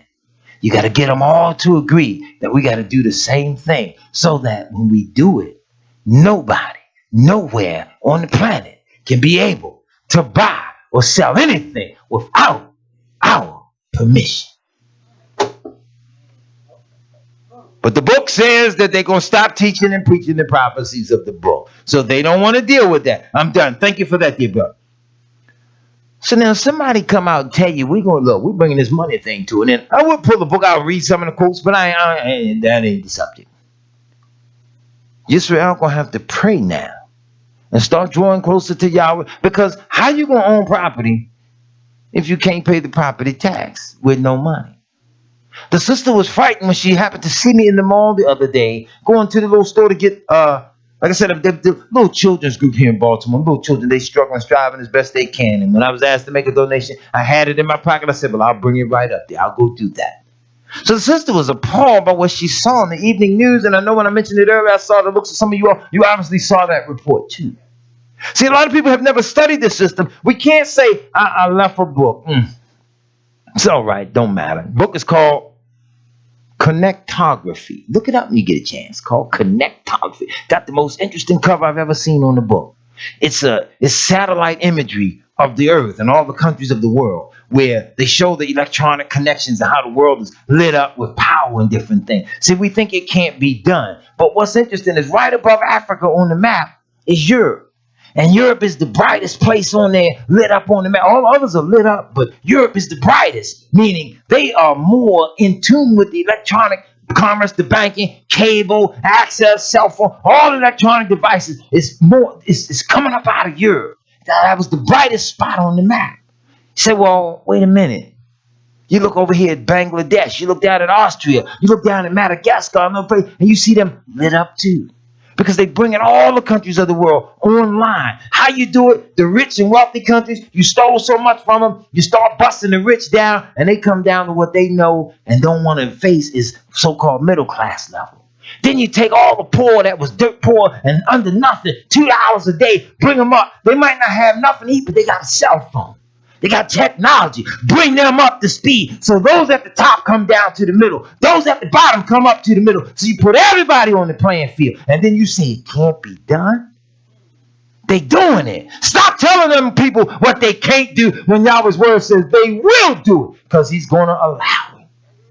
You tell me we ain't going to need to turn to Yahweh? If I were to send you, you could probably pull it, but I won't even do it. I have a file in my bag. I keep this. It's one of them files where sometimes you got hit a person in the mouth with some information you got because they think that they got more than you have on it. In researching the advances of the electronic microchips and the banking system of the world, there are 13 key ingredients that go into manufacturing these microchips that will replace your debit cards and your banking cards. They'll put it in your right hand. But there are 13 key ingredients that go into this. 15, 20 years ago, myself and Brother Tim, we were looking at the data and the research on the varying ingredients. And the people that work in these electronic microchipping plants and things, go back and just do some research on them. You'll find most of them were dying of cancer of the esophagus and lung cancer and other stuff because they breathing in these poisons all day. So 13 of the key ingredients that go into making electronic microchips, 11 of them are cancerous carcinogens. 11 of the ingredients. Now, Yah says in his word that a foul and painful sore fell out upon those that received the mark of the beast. Just throwing that out in case people think it's going to be all right to take it. You tell people, well, we got a messenger somewhere in earth say he got a file. And it's public information. It ain't like I got to hide it. It's public information. I'm an investigative journalist. I can go look at certain stuff and can come back and say, all right, well, you ain't have access to it. I went over here and looked in this file. This is what I found. This is what I got. I filed this paperwork under the Freedom of Information Act. This is what they sent me. This is what I got. I prayed for some understanding. Y'all will open my eyes a little bit. I see this. I'm saying it's this, it's that, and the other. The book is saying it's this, it's that, and the other. They seem to be matching up. I'm going with this because he's standing over there trying to impose it on us. But he's saying, oh, no. This ain't the mark. Oh, no. This ain't going to hurt you. Oh, no. This ain't a subtle form of worship. But the book says it is. Who you going to believe?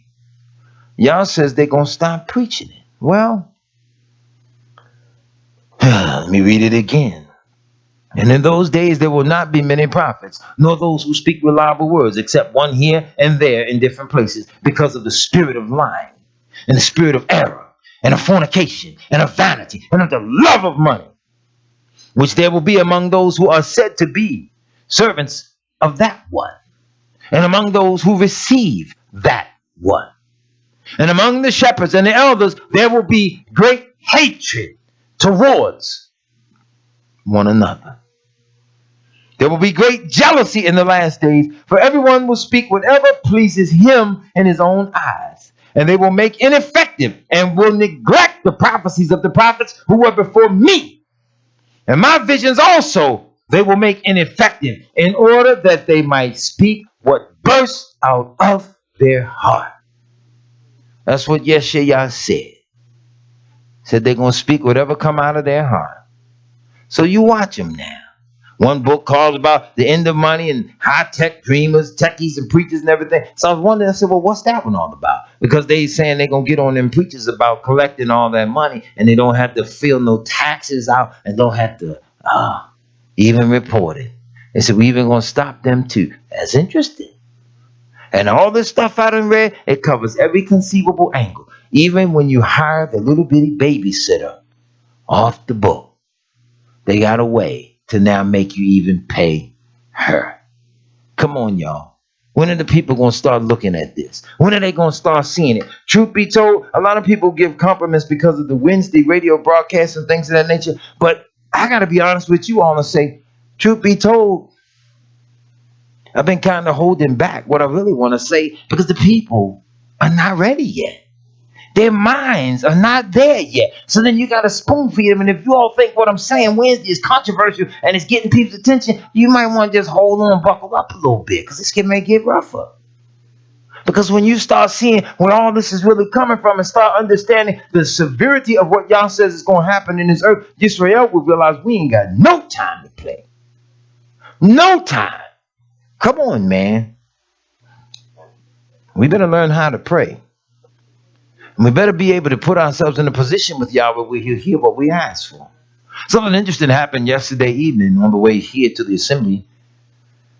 About an hour or so before we were leaving to come here last night, rain came. Rain came real hard, hot and heavy for about a good 45 minutes or so. I kept on getting dressed, and I don't like anybody else. I don't like to get wet. But also, I'm one of them men, I'm kind of silly in the mind. I don't like umbrellas anymore. And you know how it is. You out, storm hit, flip the umbrella around backward.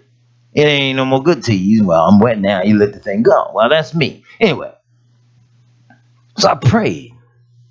And I asked Yahweh, Abba Yah, stop the rains for us if it be your will, just as we go out the door to go to the sanctuary. And it happened. It happened. It happened. So I wouldn't care if somebody said, well, I don't believe he asked it. It doesn't matter what you believe. I know what I asked for and I know what I received. And in that I rejoice and I encourage you to do the same. We have not because we don't ask. That's why we have not. We have not because we ask not.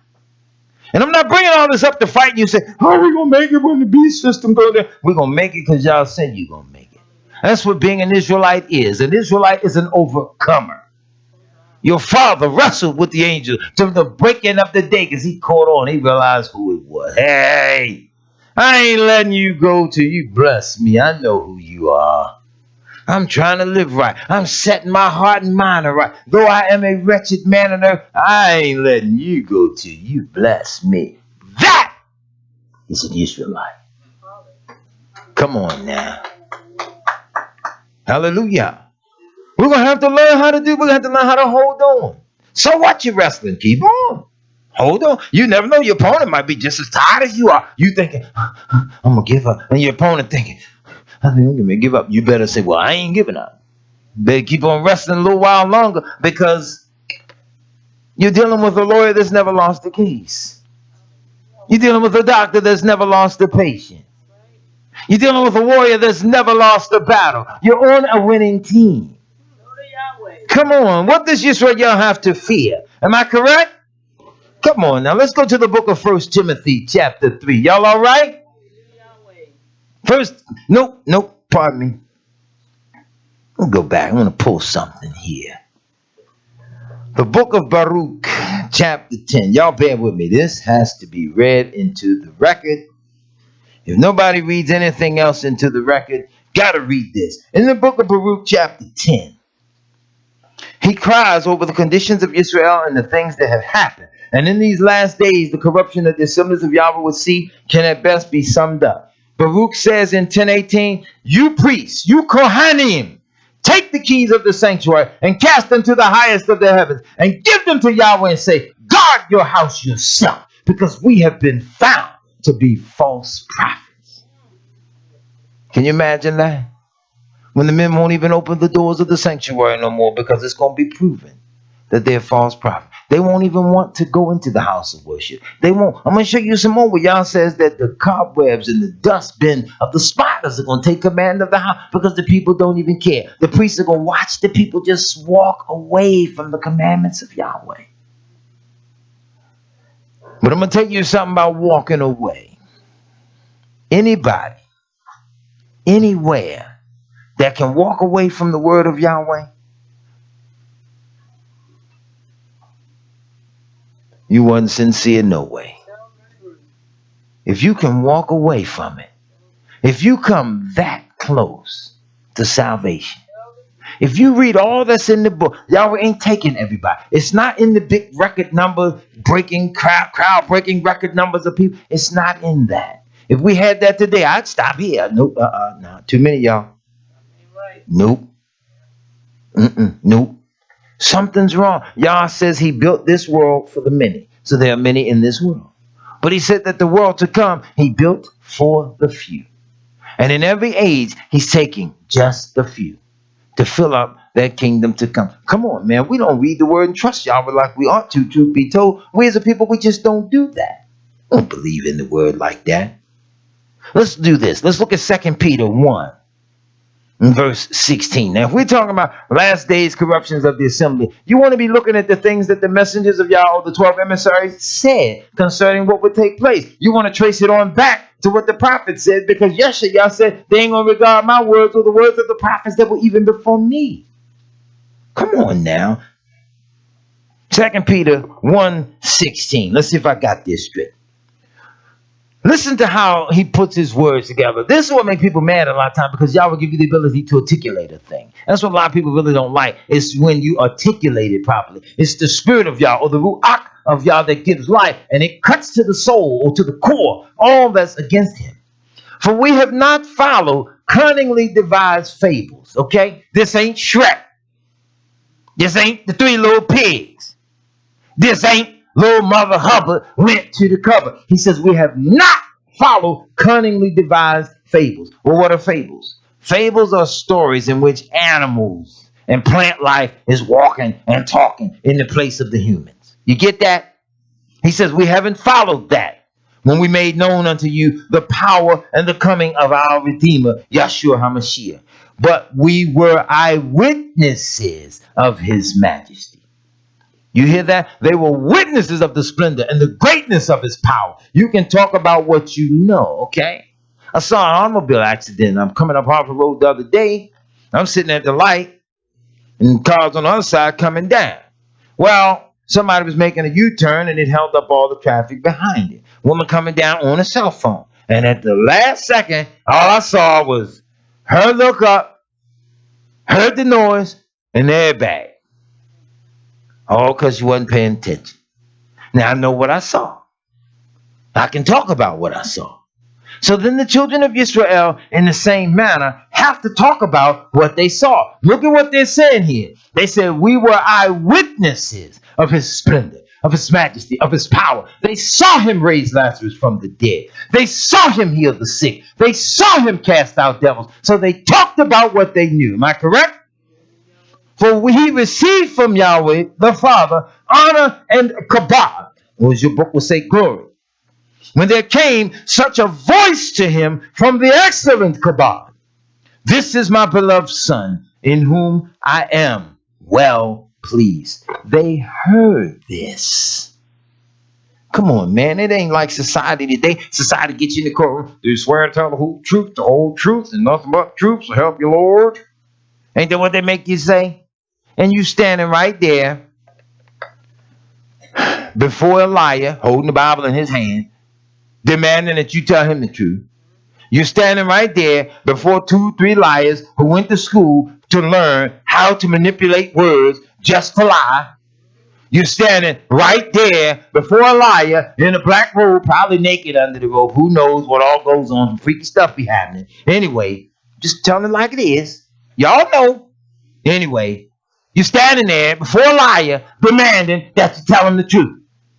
Now you're supposed to stand there and lie, swearing you're going to tell the truth. Figure that one out. Come on, man. They had me down there for jury duty. That lasted about 4 minutes. Notice, I was in there so quick it ain't even 4. It was 4 minutes. I said, no, you ain't gonna have me. I ain't sending nobody to jail. Scripture command, judge not lest you be judged. Now, if I'm gonna judge, I'm gonna judge according to the Torah. Other than that, the rest of this stuff, I ain't going for it. Nope. Y'all lock us up. You catch us when we're 17, 18. You give us felonies, all this stuff. You wreck our lives. You don't want us to do nothing. Then when you need us, you want to pick us up, brush us off. So come in here, send them to jail. No, got felonies. The lady said, well, if it was inside the last 12 years, it was this, that, and that. I said, no. Y'all will give a man a felony, and you hold it against him all the days of his life. So hold it now. She says, what? I said, yeah, I said it. Play the tape back. Y'all recording? They went over there and said something, and next thing you know, I'm going on out the door.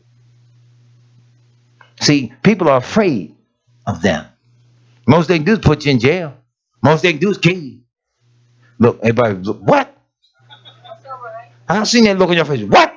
Kill me? The book says, y'all believers now, the book says, be not afraid of them that can kill the body, but afterward have not power over the soul. The book says, don't be afraid. But I know everybody. He talking to killing stuff. Oh, you're going to have to get over that. All right, Israel? We're going to have to get over that. We're going to have to get over having a fear of dying for Yahweh's word. And I ain't saying that means get suicidal, go out there. Hey, I serve Yahweh. Kill me. That's not what I'm saying. That's not what I'm saying. I'm just saying be able to stand firm. Hallelujah. Stand firm in the word. Stand strong, unflinchingly, because Yahweh has all power. And that's what I love most about it. He has all power. And all power is so profound and so significant that a lot of times we don't even know what that means. Think about it. Most people ain't even thought about it. Come on, man. Daniel was put in the lion's den, didn't have no blanket and no pillow. Till Yahweh said, oh, calm down. I got a pillow for you. It's a big 1,000-pound breathing pillow. Go lay down, go to sleep. So he told the lion, you better not eat him. And he went on laid to sleep. Didn't get eaten. Tell me you can't trust Yahweh. King got mad with him. You do what I say, I'll burn you to death. Heat that furnace up 7 times. Holler. Heated it up, opened the door, the flame jumped out and burnt some of the men standing there at the door. Drew the men of Yahweh in. 3 of them. King going up, go to bed. Sleepless night. I don't care what kind of sleep number mattress he had, whatever it was. Back he didn't sleep too well. Got up and went and looked in the oven. Hey, didn't we put in 3 of them? The whole, I see 4, and the 4th one looks like the son of Yahweh. Oh, now, how you know what he looked like if he didn't manifest himself unto you? And we sit around in this era time, afraid of dying, afraid in the presence of people who have to use magic and incantation and medicines and evil spirits to gain full control of you. You sit around afraid of them when they need all that to come overcome you. You don't know Yahweh like you say you do. Come on, man. We're afraid of men like Donald Trump, a wealthy rich man with the intellectual capacity of a 13-year-old. And I'm pushing it then. Come on, man. Yeah, that was stressing it, wasn't it? I'm out breaking him back down to 8-year-old. His lunch, mac and cheese, peanut butter and jelly. That's stuff a 5-year-old eat. And this is a man running the country, leader of the free world. So much for your freedom, huh? Anyway. So he says, and this voice which came from heaven, we heard when we were with him in the Kodesh Mount. Look, now he said, we heard it when we were with him. We have also, I like this phrase, we have also a more sure word of prophecy, whereunto ye do well that ye take heed, as unto a light that shineth in a dark place, until the day dawn and the day star arise in your hearts. Knowing this first, that no prophecy of the scriptures of any private interpretation. Sometimes people say, well, I get this out of it. Well, that means this. Shut up. Let's go to the book. What does the book say that it means? For the prophecy came not in the old time by the will of man, That's that verse I'm talking about. But Kodesh, men of Yahweh, spoke as they were moved by the Ruach HaKodesh. Now, how's the Ruach HaKodesh of Almighty Yahweh going to be in a man, and the man himself not become Kodesh? Why would you remove that, elder? You reading it right there? What was that book say? But men. Isn't that something? But men of Yahweh spake. Ain't that something? Remove that. Took it out the book. No, man. Took it out of the book. I'm going to tell you something else he did a while ago. And I'm not disrespecting him. I'm talking what I know. I'm testifying to that which what I've seen. I'm going to tell you something else he did many years ago. And I have the evidence. See, that's my problem. I admit it. I'm a pack rat when it comes to information. I keep certain stuff because I realize, oh, I'm going to need this. Let me file this away. Let me tuck it away. That's why I don't like people fumbling around in my office and stuff. No. Don't move nothing. Because see, it might look junky to you, but I know where everything is. That's just me. I'm sorry. That's me. So if I stop and go in there and say, oh, I got that file. Y'all know what it is. I can go pull it out and show you. Here's something interesting he did. And I was like, now I want to see you get away with this. And I ain't hear no Israelites nowhere in the country ever bring this up. He described the children of Israel as being America and Great Britain and all the nations of the European Union. He said they were the children of Israel. But I just stood up here and showed you all these books written by these people, bringing the caste society, bringing in the mark of the beast, promoting all that globalism stuff, all that anti-Hamashiach stuff. How is Israel going to be the Gentile and Israel at the same time? Now I want somebody to explain that to me. I ain't never been that stupid. And I ain't one of them people you can wake me up out my sleep and I'll be talking crazy out of my head. I get right up, fully cognizant. Okay, what time it is? I get right up. I thank y'all for that. I get right up, fully focused. Good morning. How you doing? You know, some people get up and they take 20 minutes or so, get themselves together. Get up, walk around scratching and itching. I don't get up like I get straight up with a focused mind. So I ain't never been that dumb. Israel gonna get up and set up a global system. Nuclear weapons and guns and bombs and arsenal. I'm gonna show you all that in the prophecy of Thomas. Setting all that up, hating Yahweh so bad, they're gonna fight against him and be saved too. Where does that then leave me? What? Wait a minute. All right now. I'm out here. And those of you that look just like me, I'm just saying me. Some of y'all darker than me. I've always wished I was a little darker than what I am. It don't make me feel bad about my skin color. I don't care who you are. You can make me feel bad. Make me feel bad because my skin is dark. I wish I were a little darker. I don't care how dark I be. I don't care. Make no difference. I'll be in the house. My wife would say, where you at? Smile. Blink. Do something. Where you at? Don't make no difference. I mean, you're not going to make me feel bad because Yahweh made us the way that we are. You feel bad being the way that you are, and you have psychologically reversed this thing. Everything in the book that ever had leprosy turned white. Everything in the book. We was cursed when we was born black. Y'all need to stop saying that. You cursed because you transgressed the Torah.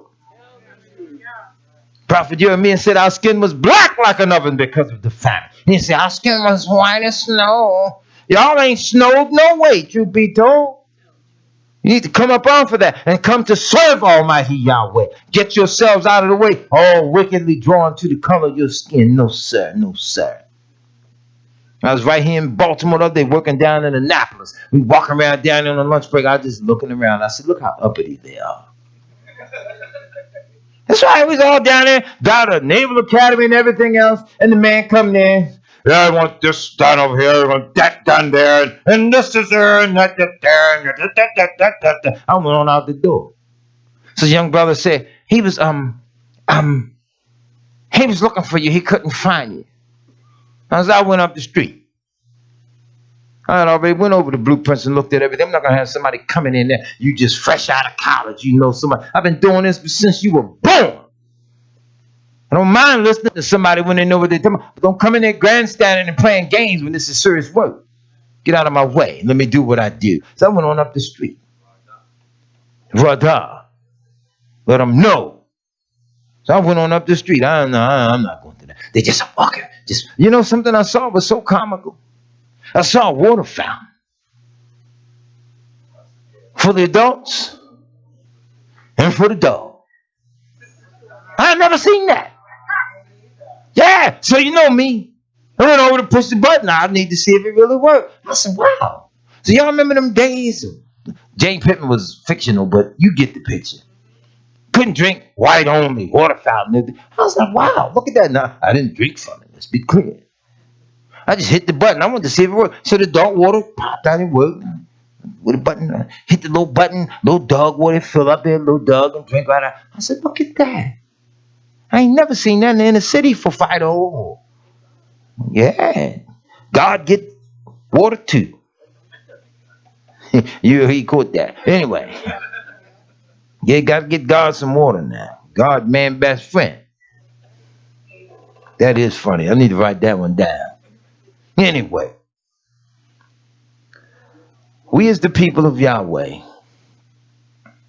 stand up and start teaching the truth like you ought to and just say certain things. It's going to offend people anyway. But listen, truth don't offend anybody that's a seeker of the truth. Truth only offends those who really don't want it. Same when people say truth hurt, truth don't hurt. Truth is what will set us free. Being free does not hurt. Truth hurts those that don't want you free. That's what that's all about. Truth hurts liars. David said of Yahweh that thy righteousness is an everlasting righteousness and thy law is the truth. Ain't no pain in that. We out here in this world suffering nowadays, and people don't want us to stand up and be able to face the truth of Yah's word. They don't want us to face that. That's what's going on with us right now, man. So again, Yahweh said that there were false prophets among the people in that day. They're going to be false teachers among us. And we want to be on point with that. I'm telling you all what I know. You pray to that effect, all right, Yisrael? Let's go to the book of Timothy now. What's my time frame look like? All right. 1 Timothy chapter 3. These messengers today, they're lying to the people of Yahweh, and all they're worrying about is just receiving the monies for the coffers. There's nothing, I can't, outside of all the stuff that I need in my daily living, in the work that I do throughout the course of the week, I can't think of a single thing that I would need to fleece the people of Yahweh for in order to buy it. I turn to my Isha. Can you think of anything we need where you got to fleece the people of Yahweh to get it? We don't. Do we need a yacht? Hallelujah. Do we need a what do you call them things? Penthouse apartment. We don't need it. Do we need a mansion? About a Bentley. Don't need none of it. So all the little things that Yah has armed us with, we just as happy with that. Say it again. That's all we need. Come on, man. My daughter says to me the other day, I said to her, I said, when's the last time you changed your oil? Just a general question in the car. She says, I don't really know, but the check engine light is on now. That's what she said. So I said, okay, I'll check it tomorrow when I get in. And I told her, y'all, for bringing it to my mind. So I went and I checked the gauge. No wonder the light is on. Okay. Go to the store. Get the oil for a car. It cost me about $30. Usually I don't say nothing. I said, but just to teach her a lesson. I said, okay. It was $31 some change. I came in, I gave her the receipt. And I said, okay, you owe me $15. Make her pay at least half of it. Responsibility. Ain't gonna do it all. All it was no oil in the car. Can't run them forever now. You got to check them things. You got to check them, okay? So I checked it. So while I was checking hers, I checked my wife's car. So, okay, hers is fine now. Hers is fine. Everything is all right. What can I need? What can I possibly need? So then when you earn things and you get, come on, man, the little children, the sister notified me. She got some children. She teaches the summer camp. This is what made me move for it. I thought it was beautiful. She said she got the little children, teaching them all, and she said African-centered languages. So she's teaching them Hebrew. I was like, yeah, listen to that. She said that first. So she teaches them Hebrew and a couple of other African languages. And she says, I got 5 of them that they student of the week. And I like take them out and get them some ice cream and do this and do that. So first question, I said, well, where can the donations be sent? She told me where it could be sent. I said, all right, I'm going to go do that. So let me get them the little gift card and help them along the way, encourage them. Because somebody did it for me. When I was a youngster, Mother Schuler and Elder Schuler and others, they had Yahweh's youth and family program, which they were trying to, going over to the street. I was saying, well, you need to turn around and say Yahweh's family and youth. Put the family first. Always, do that. It was through Mother Shula and that program that I learned the 23rd song, because she took us as we were babies, little Malachi and little Andre and others, and we're Ilyan and others, their age group. We were little children when we were learning the scriptures. And I'll never forget that feeling to stand before the assembly of y'all, knees bumping and knocking together as I said, where's my shepherd? I shall not want. And they start clapping because I remembered it and was encouraged by that. No, you teach those children y'all's word. And you got to bribe them and things. And I'm just saying, the world reward their little children when they do right. Why should you not reward yours? Why should you not strengthen and comfort and encourage them when they stand and walk in the Torah of Yahweh? Teach them. This is their culture. This is their heritage. Yahweh loves his children and he wants them to be obedient. So no, I didn't turn my back on even those little children. I said, no, I got that. And then I met up with my son later that day and I was telling him where I was headed at. He digging his pot. He said, here, put that with it. I said, well, hey, then we'll double it. I was taking him up there to money. He put something to it, not double. I said, okay, well, then let's do that. Stopped up there and talked with the little babies for a few minutes. They were just as elated. She said, they know who you are. I said, what do you mean they know who I am? They listen to you, bro. I said, you be letting them listen to that? She says, yes, we listen to you. That's what she said.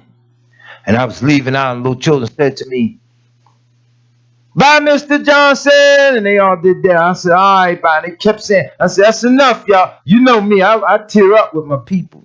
I said, no, let me keep on moving. I ain't even going to look back. I didn't want them to see it. There's time and place for that. A lot of times people, because you tear up, because you love the people, a lot of people think you weak. No. That's not what that means. I talked with our beloved brother James the other day from down in North Carolina. He was on the phone. I heard it in his voice. Brother James, I know you listening. And you know I got you off that phone too real fast, dear brother. Because I had to drive home and I ain't want to be running to the back of nobody. Because Yahweh's people should demonstrate love for one another.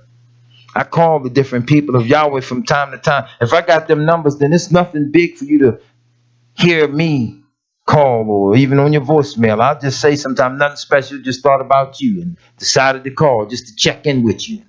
I treat Yahweh's people like family because I look up and I do realize you all are all I have. I don't have anybody but you all. I know a lot of people here in the state of Maryland because I've worked in the construction industry for I don't know how many years. So I know people. I've worked in the journalism field. I've been out in the streets as a community activist. You get to meet people. You get to know people. I've traveled the country a little bit. So I know a lot of people. But Yisrael, them that I do not even know, I count them like family. And in my own family, we had family reunions and different things. We coming up as children in the Assembly of Yahweh, we could never go. Because all families pretty much do the same thing. They set this weekend together. Friday, everybody's coming in. They get together. They frolic. They enjoy themselves. Do whatever on what they call Saturday. They frolic. They have fun. They go out in the parks. And everybody meet. Do whatever. Sunday, everybody jump up. Go to church. That's pretty much the way family reunions work. Am I correct? Well, I've never been to any of that. Because we always kept Shabbat. From time I was born to this present day, that's all I know. My father taught us Yahweh, Yahshua. He taught us to be strict in the commandments of Yahweh without being fanatical. So we never went. Although we knew the family and we knew different relatives and got to meet them, sometimes things will come up, funerals, weddings, what have you still get to meet, but we never got that type of activity. And I can honestly say to this day, I don't think I miss it. But there is a family reunion that I do intend to go to. I'm preparing for this one. And I prepare for this one every day of my life as I read the Torah of Yah and I strive to make it in. We have these mini reunions every Shabbat. And to look out and see your faces in the congregation or to read the comments at recess and to see different people checking in, just saying shalom and things of that nature. That's the mini family reunion. But we're striving for the big one. Well, Yahshua gathers his elect. And the book says he shall gather us from the four winds of the earth, from the north, from the east, from the south, and from the west. He says in his word at the prophet, he says, I will say to the north, give up. And to the south, keep not back. Bring my sons and daughters in your arms. And bring them from afar. Come on, man. People don't know. You all play with the word of Yahweh. And I'm talking to the nations now. You play with the word of Yahweh like it's at your disposal to do what you will. But you're going to pay for all that you've done, having misdirected his word, having hidden his Kodesh name, having stomped all over the Torah, having disrespected the words of the prophets, having despised the imams of Yahshua, and having despised the Abba, the great Abba. And you all think you're not going to pay for that. And you think we're supposed to just forever remain subtle, dim-witted little slave. Oh, it's okay, master. He will forgive thee. That's not how we all praying.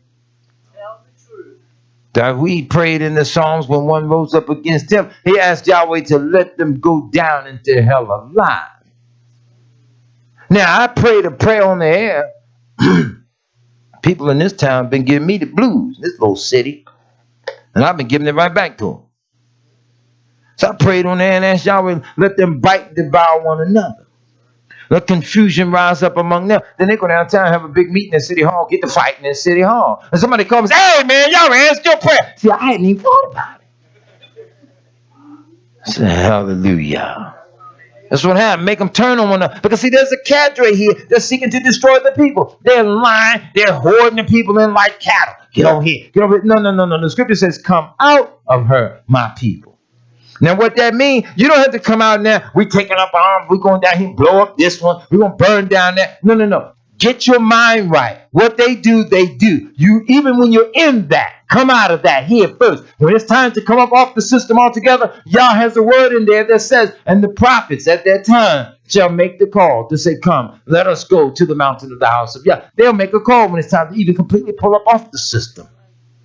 For right now, and I have to say this because a lot of people of Yahweh, we don't understand the positions that Yah put us in. Many of you all, you have profound jobs in various areas of expertise, and they're well-paying jobs. You say total Yah for that. Everything is up under the governments of this world. Yah places people wherever he chooses to place us. He placed us there. Daniel and others, they had jobs in government. They were, let's use the term, they were nationalists. They were Hebrews. They knew who they were. They loved themselves and their people. They loved Yahweh. They did not yield. They understood. And they did not let the fruits of this world in that lifetime deter them from obeying Yahweh. Neither should you and I. You hear me? So no, I don't let anybody condemn you for any type of job or anything that you work in or any field of expertise, because Yah has us scattered and we work wherever Yah has placed us. Every moment of your life, I was telling my Isha this morning, I said every aspect of your life, every moment of it, Yahweh was overseeing. He was guiding you wherever you were. He did it for a reason. Every moment of your life. And when we come to the knowledge of Yah's word, it matters not at a specific time now what time we've come to Yahweh, because he was the one who did the choosing. The key point is that you were his from the foundation of the world. Do you hear me, Yisrael? Come on now. That's what the world forgets about Yahweh. Yahweh did the choosing.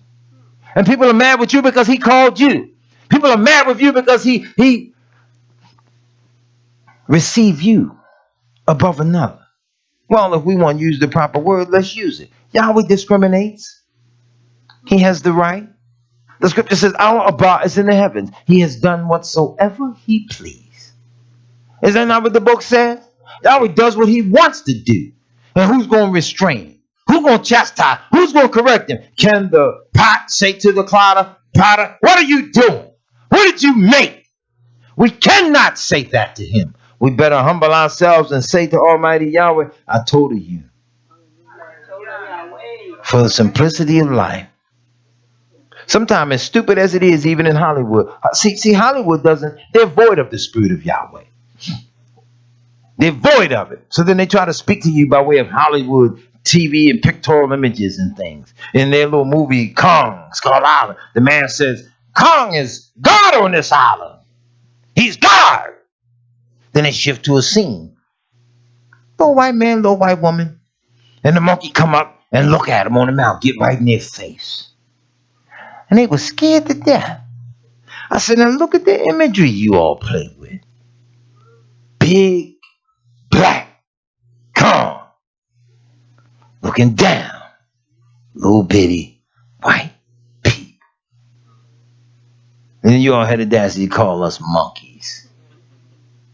You look at the imagery that they call themselves disrespecting and despising the Most High. You got to pay attention to their imagery. And I don't mean now, when I'm buying tickets, going to the movie, just watch some stupid stuff. That's not what I'm saying. See, I got to pay attention to a lot of things because I got to decode the stuff. But this stuff these people be doing, man, it's beyond disrespect. And then you find that a lot of preachers are out there backing them up. A lot of politicians, they all on board with it. A lot of school teachers, they all on board with it. The common everyday man, excuse me, he's all on board with it. They loving it. Well then, who is on Yahweh's side? They that love Yahweh and keep his commandments, then stand to that effect. Keep his commandments. Don't fear what man's going to do to you. Walk with Yahweh. Does that make sense? Yes, right, y'all? Let's pull this. Y'all all right? Let's go to the lost book again. Let's go to the Apocalypse of Thomas. A lot of times they don't like to deal with stuff like this. They don't know how to check them out. They don't know whether they're valid or not. So they won't say too much. Well, I don't mess with that stuff. Yeah, you're right. Go and sit down. You're right. Don't mess with it. You might mess something up.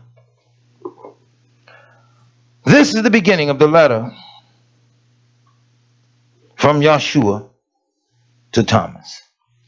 Hear about the things that must happen in the last days. The world will be shared between kings. And then after that, when the hour of the end draws near, there will be 7 days of great signs in Hashemayim. Now, I want y'all to understand something automatically. Though he uses the phrase 7 days, he's using the 7 days in the context of the final 7 years. Okay? So I want y'all to get this. Because see, somebody come and read this and they'll be looking at, okay, so he says in 7 days, it'll be this, that, and the other. The 7 years will be divided in half into 2 periods of 42 months each. And Israel should understand this, all right? He says, there will be, in the hour that draws near, there will be 7 days of great signs in the heavens. And the powers of the heavens will be moved. There will be famine, war, earthquakes in diverse places, snow, ice, and tremendous drought. There will be many open conflicts among the people. Blasphemy, unrighteousness, envy, evil, laziness, pride, and excess. And everyone will speak in the manner that he wishes. Is that not how young people speak today? Same thing they want to say. Is that not how old people speak today? Same thing they want to say. Ain't that how the judges, the attorneys, the teachers, everybody say anything they want to say, right? And my priests will fight among themselves and will sacrifice to me with minds of deceit. Did you hear that? The priests will fight among themselves and will sacrifice to me with minds of deceit. Because of this, I will not look upon them.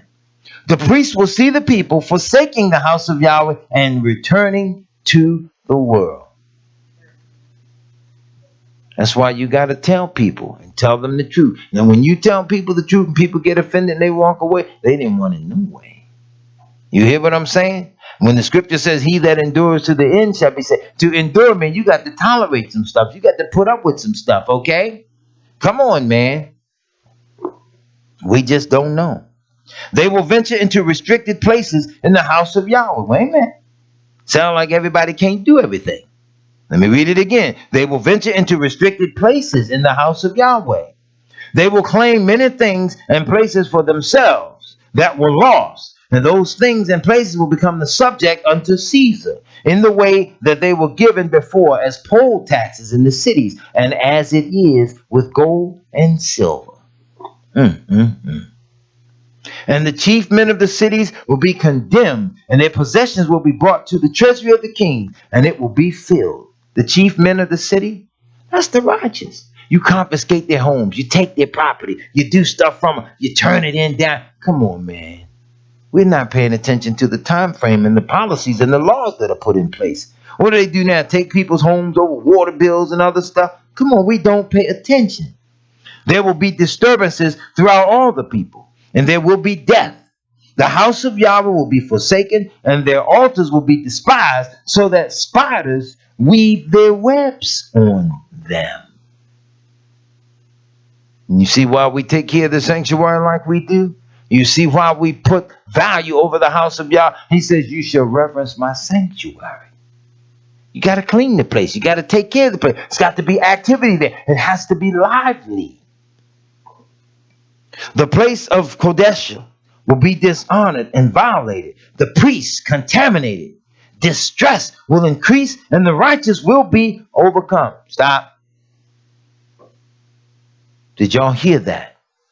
The righteous will be overcome. Remember the souls of the righteous that Yohanan saw under the altar, crying out to Yahweh, asking, how long, O Yahweh, Kodesh and true, do you not judge and avenge our blood on them that dwell on the earth? These people gonna get cocky in what they do. They're gonna kill, they're gonna murder, they're gonna do some dirt and damage to the people of Yahweh, and it's gonna look almost as if we have no hope. But it's at that last possible moment when Yahshua steps in. That's why the scripture reminds us that when you're down and out and think you're on your last leg, you hold on, because he says, then look up and lift up your head, for your redemption draweth nigh. Come on, man. How can we hang on now when the pastor can say something to the people? People get offended, get mad, and walk out. They get mad, they walk out because they cannot have their way. There has to be rule. There has to be order. There has to be regulation in the house of Yahweh. And there's no way humanly possible Yahweh will raise up men that never knew him to suddenly overtake that which he established as an order of the priesthood. That don't even suit the rules of the book. You listening, Yisrael? Nope. That's why I got certain brothers, they call me and start talking and yapping and teaching. I shut them right down. No. Hold, brother. Hey. I was just teaching that last week. Don't you come trying to teach it to me. You don't even keep the Shabbat. You pop up once or twice a month and you think you're doing something. No, you playing with the Most High. Don't talk to me about it. Let's live it. Well, I'm just bringing up conversation. No. It's the tone in which you attempt to teach and to preach unto one that's been laboring in it all their life. Come on, man. Don't do that to me. I let the brothers know straight out the gate. I'm hazarding my life for this. I get death threats and other stupid stuff for telling the truth by men who ain't even going, hey, come on, man. You ain't going to smash 2 flies together, but you want to kill somebody for telling the truth. Come on, man. Happiness will die and gladness will leave. Did y'all hear that? This is what Yisrael is facing. That's why you rejoice and delight in the word of Yahweh now, so that when the evil days come, you are fully prepared. Don't lose faith even when you see it. Don't lose hope. Yahweh had to comfort and Rachel, let her know that there is hope in your end, and your children shall come again to their own border. In those days, evil will abound. People will cater to those of status and wealth. Songs of joy will stop coming from the house of Yahweh. Now you see why I had those sisters come and sing that song? Let this mind be in you. We got to listen to Yahweh. I asked last week, can you all sing that? You ready for that? Sisters were shocked because they were just practicing the first time putting it together. They were shocked. You don't have to spend no year practicing nothing like that for you. I don't rehearse for these messages. Every week it's raw. Whatever come out of my mouth comes out. That's the way Yah commands that I speak. That's what I speak. I don't practice. I don't get in front of a mirror. And Yahweh said, do this. And then you pose like this real quick. And it's raw. If I mess up a word, I mess up a word. If I mispronounce it, I mispronounce it. If I sneeze, I sneeze. So what? I'm going to deliver the word of Yah as best I can. He says, greed will abound among the priests. That's all they want today is money. Money. Everybody got their hand out for money. Greed will abound among the priests. No upright man, nor any upright priesthood will be found. That's sad, man. And while we're here right now, while we have the chance, while we have the opportunity to be upright, then let us be upright. You know, a lot of times people, they don't know. When I was younger, we were studying the mark of the beast real heavy. We were looking at some prophecies and some scripture as well as some political and social papers. And it was this one thought that came across my mind. And I never said this to my father. But as my father was growing older, for an old man, he passed away at the age of 84. But at 84, he was pretty swift. He's pretty shy. I guess that's the word I'm looking for. He was very adept on his feet. But it was just his time to pass. But I used to ask myself a question. I said, with this mark of the beast approaching in this system, and you may have to get up out of these cities and flee and go into the wilderness like Revelation 12 teaches. I don't know why people just won't look at that for the prophecy that it is. Revelation 12 is an interesting chapter because it covers a lot. It covers the origin of Israel as a nation. It jumps forward. It jumps backward in time. It talks about the war in heavens where Shaitan got kicked out. It covers a lot of ground. It's over here, then it goes over there, then it comes back over here, then it goes right there. It covers a lot of ground. It has to be put together in the time frame of the mindset of Israel to catch what Yahweh's telling. So much so that he reminds Israel, even as they came up out of Egypt, when Yah does the final restoration, it's going to be global. And you don't hear nobody talk about that. You don't hear nobody bring that up. You don't hear nobody seek the visions and the revelations of Almighty Yahweh. Because the priesthood today, all they worry about is collection plates. Listen to this. This is Isaiah 56. All ye beasts of the field, come to devour. Yeah, all ye beasts in the forest. His watchmen are blind. They are all ignorant. They are all dumb dogs. This is what Yahweh says about the preachers. They are all dumb dogs. They cannot bark, sleeping, lying down, loving to slumber. That's them. Always on vacation. Oh, I gotta get some rest. Oh, I gotta get vacation. What the hell is that? I ain't been on vacation. I get vacation once a year. And that's when Sukkot emerges.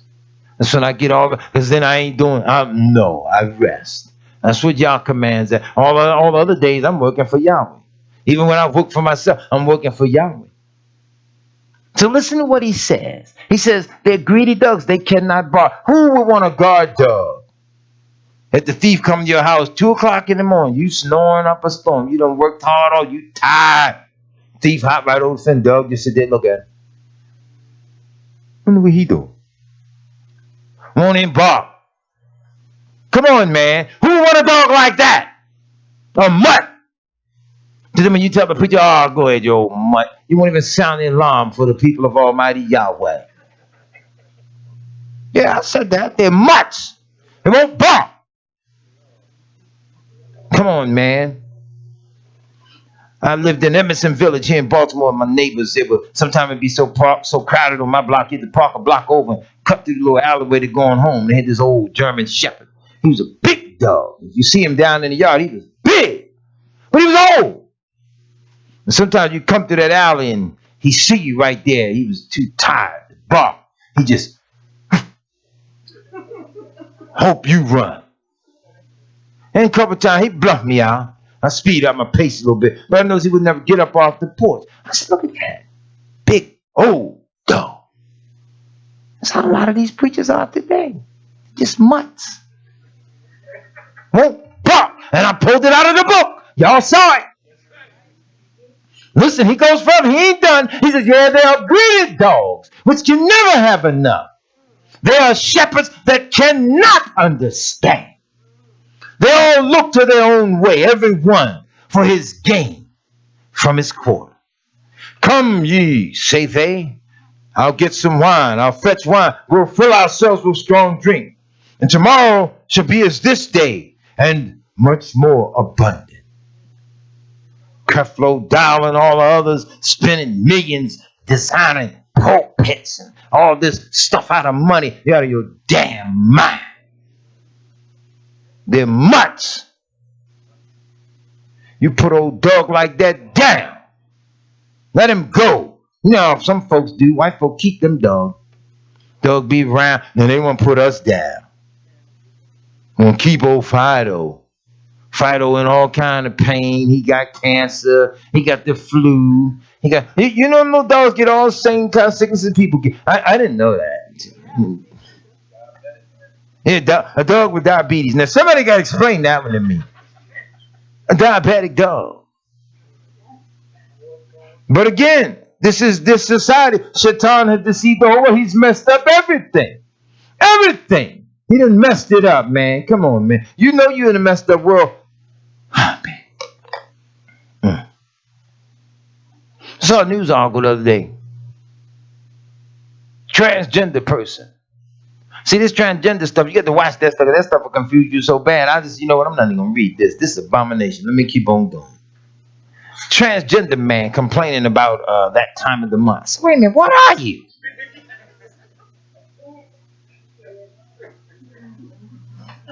It's an abomination. And the man, he gets mad when his wife calls up, talking to me any kind of way. You nasty whore. You look, I didn't bust down on you harder than what I did with that filthy mouth like that. But I ain't focused on her, I focused on him. I want you to understand, my dear friend, I'm a man. And I will address a man as a man, according to the book. I'm not going to sit up and argue with your wife. Your wife ain't a wife, and you're not a man anytime you ain't got command of your house like that. You need to do better than that. And that's why we as a nation are in the trouble that we're in today. That's why the daughters of Yahweh today, they walk the face of the earth to die because they have no husband, because the men have forsaken Yahweh. Don't blame that on the woman. It's us. We didn't obey Yahweh. You obey Yahweh like you ought to, Yahweh's going to let you find favor in his sight. And in proving to you that he found favor, he says you'll find a good wife. Come on, brothers, put it in the order that Yah says that it should be put in. He said then that your children will be like olive plants round about your table. That's what he said he would do for you. I watched my little grandson. I said to myself, he got some funny little ways for a little boy. He don't pay me no mind until he see me with a drink in my hand. I don't care what it is. It could be iced tea, it could be anything. If it's cold, then all of a sudden he come, he want to hang around me. Papa. You want to hang around? I was like, oh, you want something to drink, do you? I just watch him. He watch me eat dinner, anything. He walk out there, he don't pay me no mind until it's time to drink. He said, he got something there cold. Let me see what you got. So I laugh at it. I said, yeah, that's what Yah says. You teach them.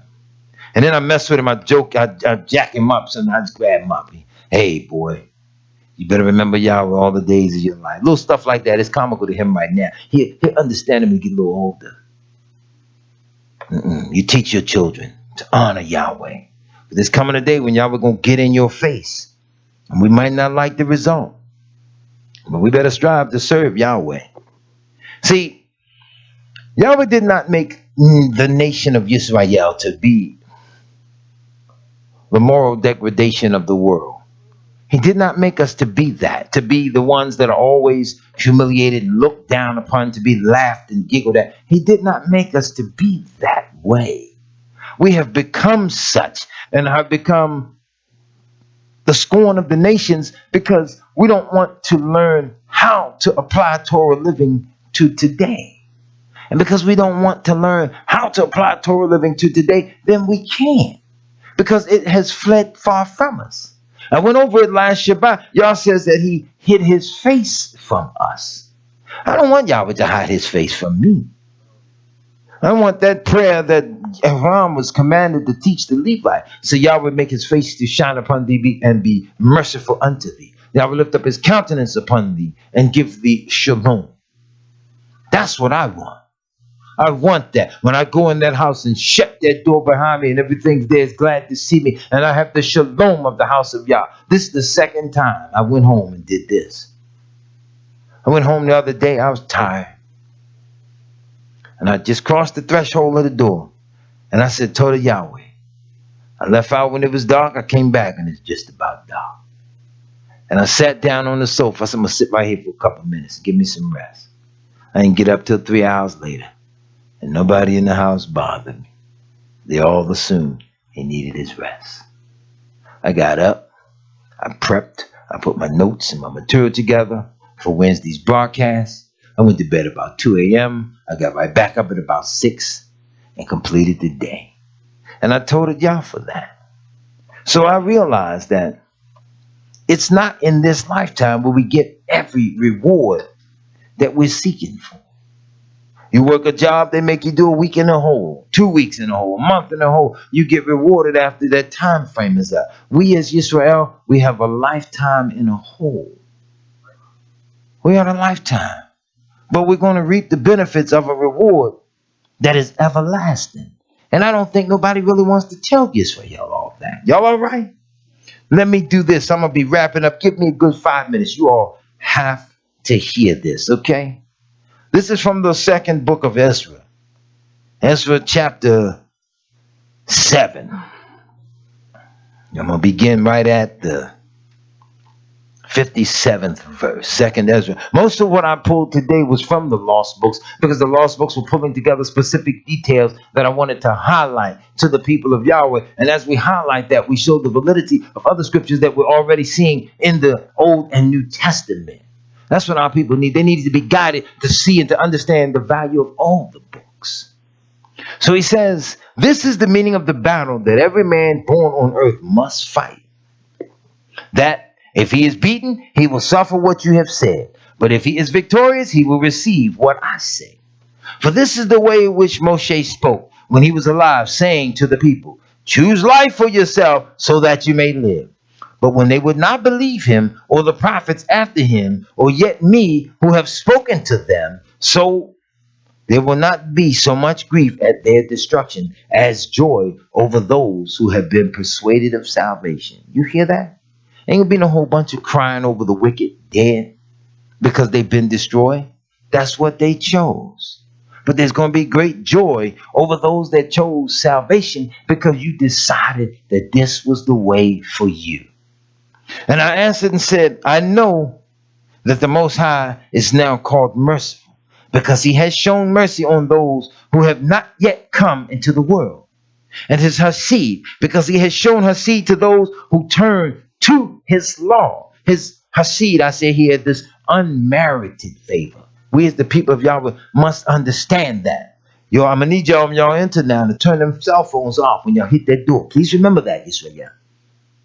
So because he is long suffering to those who have sinned as his creatures, and the bountiful because he had rather give than to exact, and of great mercy because he multiplies mercy more and more to those who are alive and those who have passed away and those who are to be.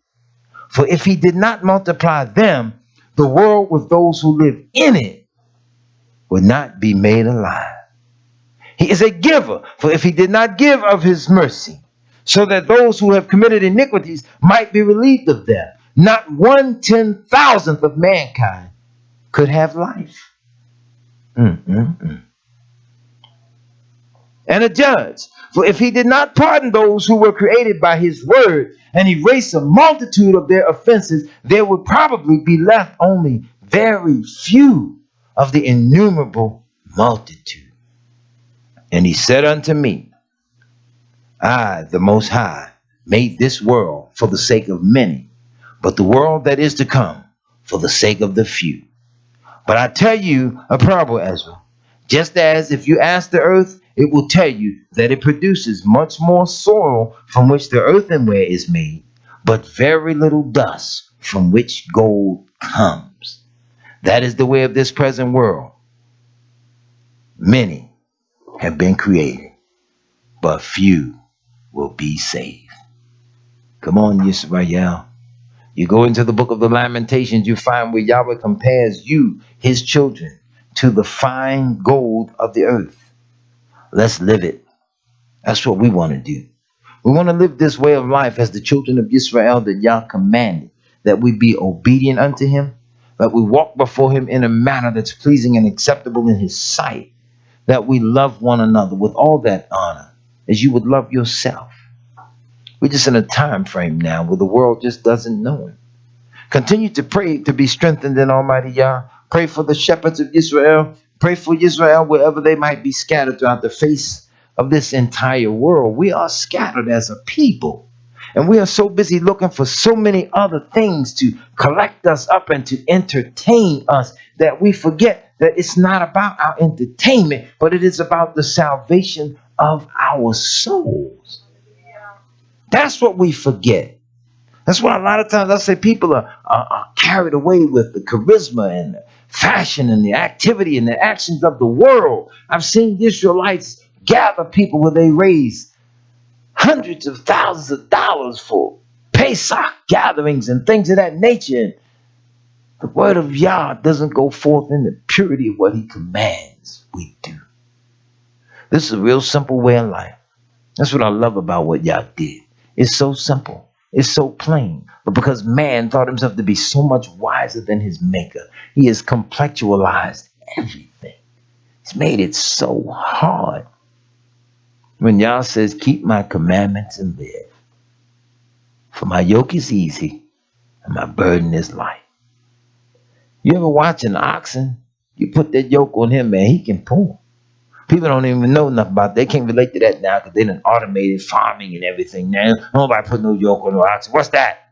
You go and get a tractor.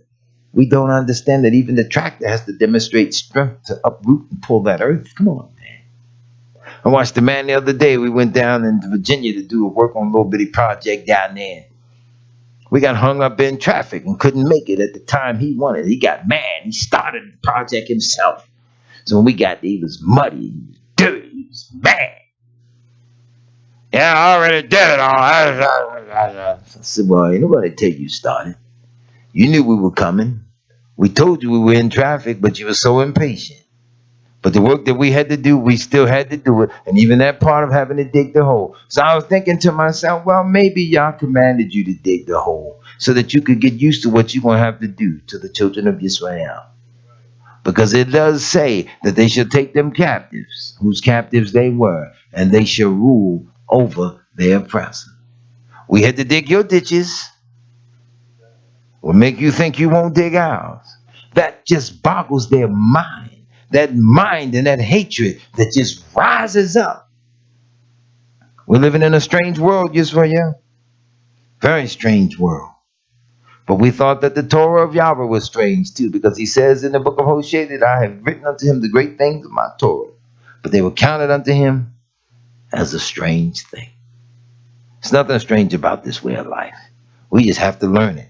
We have to keep it. We have to do it. So hold on to Yahweh's unchanging hands. Remember the children of Israel that are in bonds with you as if in bonds with them. Remember the sick, the shut-in, the elderly. Many of the blind, those that are striving and struggling, children that are born with birth defects and handicaps. Keep people like that in mind and in your prayers. Remember each other, okay? Let's not be so high-minded. It's not about the beauty of ourselves and the possessions that we may have. It's about Yahweh and his son, Yahshua. And the whole world's going to give him that honor and credit whether they like it or not. I love that name. He says, at that name of Yahshua shall every knee bow. My old man used to say, yeah, and if you ain't got no knees in that day, you're going to get you something. I said, yeah, that's interesting. Can you imagine that? That's in the book. I don't think a lot of people read things like that. How the unborn child, the one that was cut off in the untimely birth, the aborted and all that. They don't read that God's going to give those souls like that a second chance. They don't read people that are born with birth defects, a child born with their heart on the outside of their body, things like that. They don't understand why the suffering, but it matters not the suffering now, but it matters about the redemption. The world can't save them. All these miracle workers and different things today, all these hustlers and shysters. Walk up into some of these hospitals and heal some of these poor people. Heal some of the sick and the crippled. Do that if you say that Yah's with you. He's got messengers somewhere. I don't doubt it. He's got people with that kind of power to do it. But Yisrael, you pray for one another. You pray my strength in Yahweh. You pray for the shepherds of Israel, wherever they are, for the Kedushim, for one another. Remember each other in your homes, in your prayers, in your daily occupations, in your travels, and your riding along. Ask Yah to grant you safe travels in all that you do. This is a rough world that we're in. But it ain't too rough for Yahweh, sure. Yisrael, let us stand to our feet. Brother Malachi, you stayed woke today. Was I boring to you today, little brother? Love you, man. You know that, right? I know it's a little chilly in here. Keep that there. Abba Yahweh, we come before you today. We ask you in the name of Yahshua HaMashiach to please remember us. Each and every one of us by name and by face. You know more about us throughout the face of this earth than we're capable of even uttering out of our mouths. We ask you in Yahshua's name to have mercy upon us as your people. Touch us, Almighty Yah, according to the greatness of your Torah. Embed those things deeply within the hearts of our minds that we will love and obey you. Help us to rejoice even in the midst of our deficiencies. Help us to walk up before you in a manner that's clean, honorable, and acceptable in your sight. When we have nothing, we know that you are our all. When we have it all, we know that you are even greater. We beg of you, Yahweh, in Yahshua's name, for the sons and daughters of Israel, they that tune in by way of the live stream in the various countries around the world. Remember them. Bless their families, their homes, their children, sons, daughters, mothers. Open the eyes of all those that are yours, Yah. You said in the day of that great awakening that we would stand upon our feet and be a great and exceeding army. Remember the elder mothers. and the elder fathers, even as their days of the close draw to nigh. We ask you, Yah, to keep their minds stayed on you. Those that are also to come into this world, even at this time, be with them as well, Yah. Raise up unto yourself a precious army that will walk before you in a manner that's acceptable in your sight. Bring down the nations and the kingdoms of the world and the destruction that they have set for your people, bringing upon their own heads with a double destruction. Bust the mouth of the one that's in the White House with more hatred and disdain for your people than could ever be imagined. We ask you, Yah, to bust him down as well and show him to be but a man. At the end of his days, Yah, bring him to shame and disgrace, as you said for all the wicked. In Yahshua's name we simply pray. Let the assembly say hallelujah. Let us say hallelujah. Let's give Yahweh all the praise. Hallelujah. Hallelujah. Happy Shabbat unto you all, Yisrael. For those of you that if you are ever in the Baltimore region, you give us a call here at 443-326-2565. Our address here is 6515 Hartford Road. All of the Assemblies of Yahweh and all the children of Israel, you are welcome here. Happy Shabbat unto you all. Hallelujah.